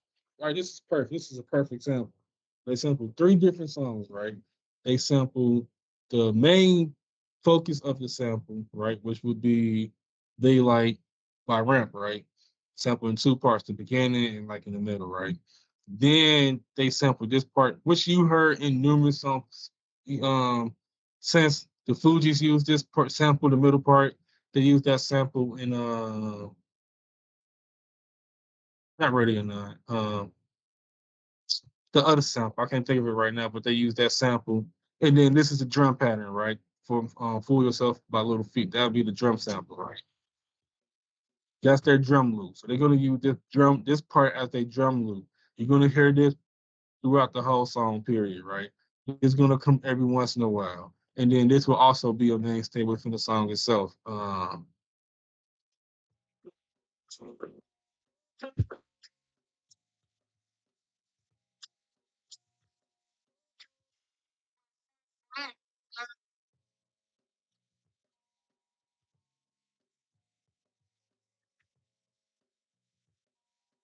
Need an apple bum, you gotta put me on. Need an apple bum, I put need an apple, I put me on. Need an apple bum, you gotta put me on. Need an apple bum, said you gotta put me on. So yeah, that's these are just different ways, amazing ways that you can sample, right? Um, these are just different ways, amazing ways that you can sample, right? We seen just with TrackLib, right? Which, like I said, is a site, it's a channel that it's a channel and a site that I highly suggest that you all should just check out. Just go deep in their videos, and then if you feel inspired, they have songs that you can sample through them. A lot of big artists actually use them now because sampling, that is the thing with sampling, it does cost a lot of money, right? It just does. It's very expensive to sample, right? Even just songs for TV shows, right? And this goes into as much as music, it also goes in much as our streaming class, which is why I want to teach you all music, right? Because music itself just costs so much, which is why you can't just use whatever song you want to use like you used to in the olden days. Um, you just can't use music like that no more, right? Because it costs, and and these labels want their money, right? So you just not able to use songs on Twitch like you used to be able to. You just can't use songs on YouTube like you was able to. Now I know with YouTube is a bit different. They have been trying to make deals with the big music labels so people can use those songs, right? Because I mean, the truth is, music makes sometimes they can carry videos, right? It just puts you in a good mood. It just puts you in a good mood. It just puts you in a good, feeling when you watching these videos, right? Um, I remember the famous case of Prince, right? It was a mom. She had recorded her, I think, like 3, 4 year old boy just dancing to Prince songs, right? He just danced to the song, and the mom just thought it was funny, and she recorded it and put it on YouTube, and it got millions of views. And Prince gave him a copyright strike because Prince doesn't play that, right? He do not play that. He do not like people try to, when he's alive. He don't like people trying to use his music, and he's not getting a piece of it, right? And that's understandable, right? Because he made the song, he made the music, it's his, he owned it. So he should be able to do with his music as he please. People may not like it, but you have to respect it, right? That was part of the reason by back in the mid to late 90s, he changed his name from Prince to the artist formerly known as Prince with a symbol because he owned that and Warner Brothers didn't. But that's another talk for another time. But it does play into what I was saying with just the cost of music. That also goes in the cost of sampling, right? Which is why a lot of big producers they try to make original stuff. And sometimes they do, sometimes they don't. Sometimes they may even just use a little part of the sample of a song, excuse me, a little part of the song, but it's just expensive. It's just very, very expensive. Like I said, like even with just getting the whole music, that's why you don't see a lot of TV shows, um, like 90210, Melrose Place. I'm trying to think of another, of like a lot of old TV shows. It's hard to get them on streaming. Um, I can't think of the name of the show, but I think it was Sybil. The old Bruce Willis was on there. There was like his first big break. It took a long time for that to be put on streaming services because the cost of music in that song was just a lot. And streaming service want to make money, and if they don't see money in putting these old shows back on streaming services, they're not going to do it, and that sucks because these are going away. Even Blu-rays are going away. It's just hard to justify putting a lot of those TV shows on streaming services, right? And they have the money, but it just costs too much, right? With Bruce Willis, because of what he's going through right now with his health, they knew they was going to make that money back because people were just going to pour in and support just streaming that show. Even if they seen it before, even if they didn't see it before, they're going to show support in just streaming that show. So with sampling, yes, you do have to be careful with sampling because it can cost a lot of money, right? Depending on who you sample from, right? Some people have things in policies where they're not going to tax you as much, if at all, if you are new sampling. Some people just won't allow their stuff to be sampled. Prince, while he was alive, he was famously known for not letting people sample songs if they didn't own their master. Like if you didn't own your master, if you didn't own your publishing, he wasn't going to let you sample his songs, right? I think he only let a few people sample his songs, MC Hammer being one of them, because he was really, really good friends with MC Hammer. And he believed in the message that he was teaching for the song that he sampled. The song is Pray. If you want to listen to it, by the way, it's Pray. He sampled Prince, This Is From Dove Cry. But yes, sampling is a history with it, right? But it's an art too. It's not just like what some people would say, like, oh, they just took their stuff and put their drums over it. No, it's an art form too, right? Anybody can do that and it would sound bad, right? Look at Vanilla Ice back in the day. Not even Ice Ice Baby, but the other songs that you probably never heard of because they were so bad. Look at some New Kids on the Block songs from back in the day, right? It just doesn't hit the same because they looking at it as a money grab. It's a money grab to them when sampling is a art form. It is. It's an art form that should be taken care of and it should be taught and it should be taken care of with care because this is one of the pillars of hip hop, right? It's breakdancing, it's sampling, it's the drum machine, and it's the lyrics, right? Those are the four pillars of hip hop, right? And even if you don't listen to rap, just music, period, right? Even in the pop world, even in like alternative rock, right? Like think of Rage Against the Machine, think of Korn. They sample, right? They sample. They have DJs and they sample songs and everything, right?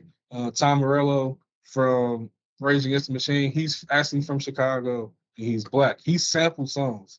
One of my favorite songs, Bulls on Parade. The part that people think was a guitar, it wasn't a guitar. It was actually him scratching at a high pitch, right? He was sampling I forgot the song that he sampled, but he was sampling a song at a high pitch, and when he scratched, it sounded like guitar solo. That's dope. So yeah, sampling is not just in hip hop; it's in all genres of music, even gospel. Yes, even gospel. Gospel has some samples, right? Um, numerous of samples, right? Not just in the hip hop world, but vice versa in the gospel world. They sample in the gospel world too, right? So yeah, I didn't realize how much I was talking. Any questions though, Elijah? So far, no questions. Okay. So let me play one more video, right? We'll play one more video and then we go wrap it up, right? And then next week we're gonna go in back into learning Edison and how to sample with Edison and also how to sample with FL keys and Slice X, right? Because I believe that if you learn how to sample with those, um, you learn how to sample with those, right? With FL Studio, with Edison, along with Slice X and FL keys, it will allow you to do so much just knowing how to sample with those three plugins, right? Because they all do different things, right? They all do different things, right? With Edison, it's like having a recording program within FL Studio, right? With FL keys, it allows you to play with the sample. It chops it up for you, and it allows you to play with the sample by chopping it up. With Slice X, it's like having FL keys and Edison combined into one gigantic, powerful sampling program, right? So Right. that's what we will be doing next week. I want to play FL Studio. No, I'm sorry. I want to play FL Studio.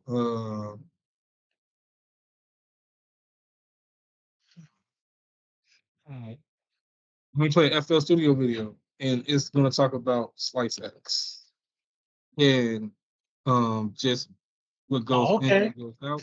I'm not gonna play the whole thing because this is 22 minutes. Or maybe I should not play this one now. Maybe I should play like FL King. Let's do that.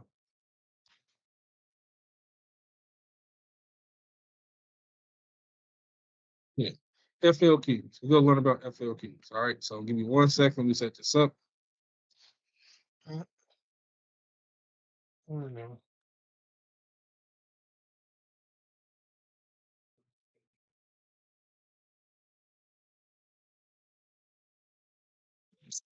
Welcome. In this video, we'll show off what you can do if you pair up FL Studio with an FL Key controller from Novation. If you have an FL Key Mini or FL Key 37, connect them to an internet-connected computer using FL Studio and it will automatically download the latest Python scripts for the device you have attached. and assign MIDI ports to them. I've prepared a little project to show this off, with some sounds already loaded up. If you want to unlock the true power of the FL key controllers in FL Studio, you should consider trying the same. First, you'll probably want to know how you can operate the step sequencer from your FL key, because you can. By default, your FL key device will be in channel rack mode for the pads. That means the bottom 8 pads will trigger C5 on 8 different channels. To start step sequencing, go to sequencer mode by double tapping Shift, then pressing the pad labeled sequencer. This will give you control of the first 16 steps of the selected channel. Every pad now represents a step. On the top 8 pads there are steps 1 to 8, and on the bottom there are steps 9 to 16. You can scroll to the next or previous 16 steps using the page buttons on the left. Let's sequence a little kick pattern.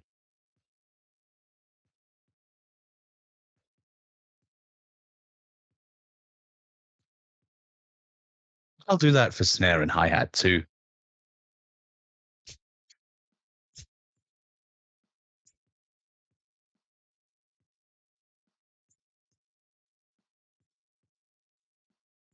Now, let's do some hi-hat rolls with this second hi-hat channel. For that, I'll quickly go into channel rack mode again and play it with its pad.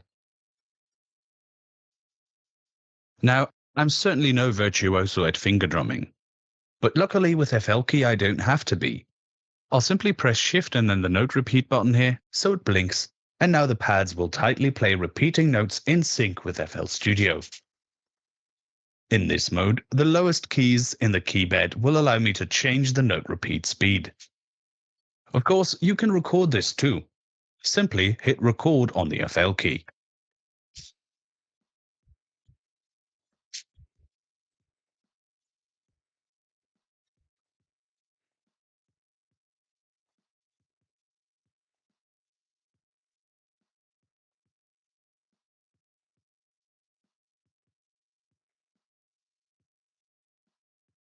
Sweet. Now that we have drums in the bag, let's turn our attention to bass and keys.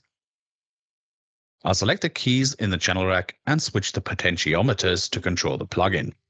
Double tap Shift and press the pad titled Plugin in the top row here. In this mode, the 8 potentiometers on the FL key will control 8 parameters in the plugin you've focused. In Flex, for example, that means the 8 macro sliders.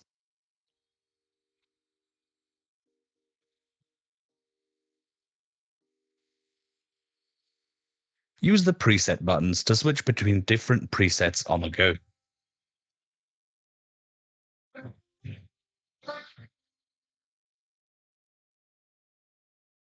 Once you have the sound you want, you can hit record right away. But maybe you would like some cheat codes for that too. If you would like to lock your FL key to a scale, that means it won't play any out of key nodes at all. Simply press Shift and tap the scale button here.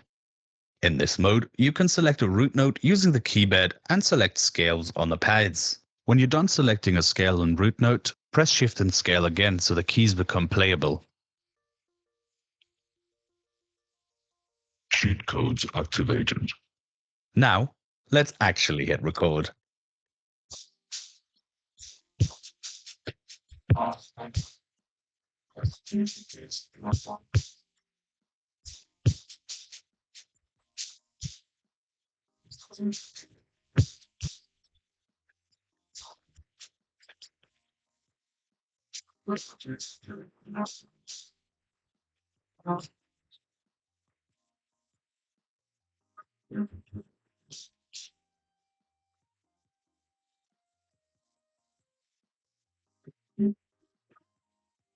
And there you go. Now I have a perfectly serviceable loop I can expand on, and I've barely even touched my mouse and keyboard at all to do it. This is just the tip of the iceberg of what you can do with a properly integrated MIDI controller like the FL Key in FL Studio. As always, we'll link to related sections in the manual and make the demo project available to download for FL Studio customers in the video information. Happy music making.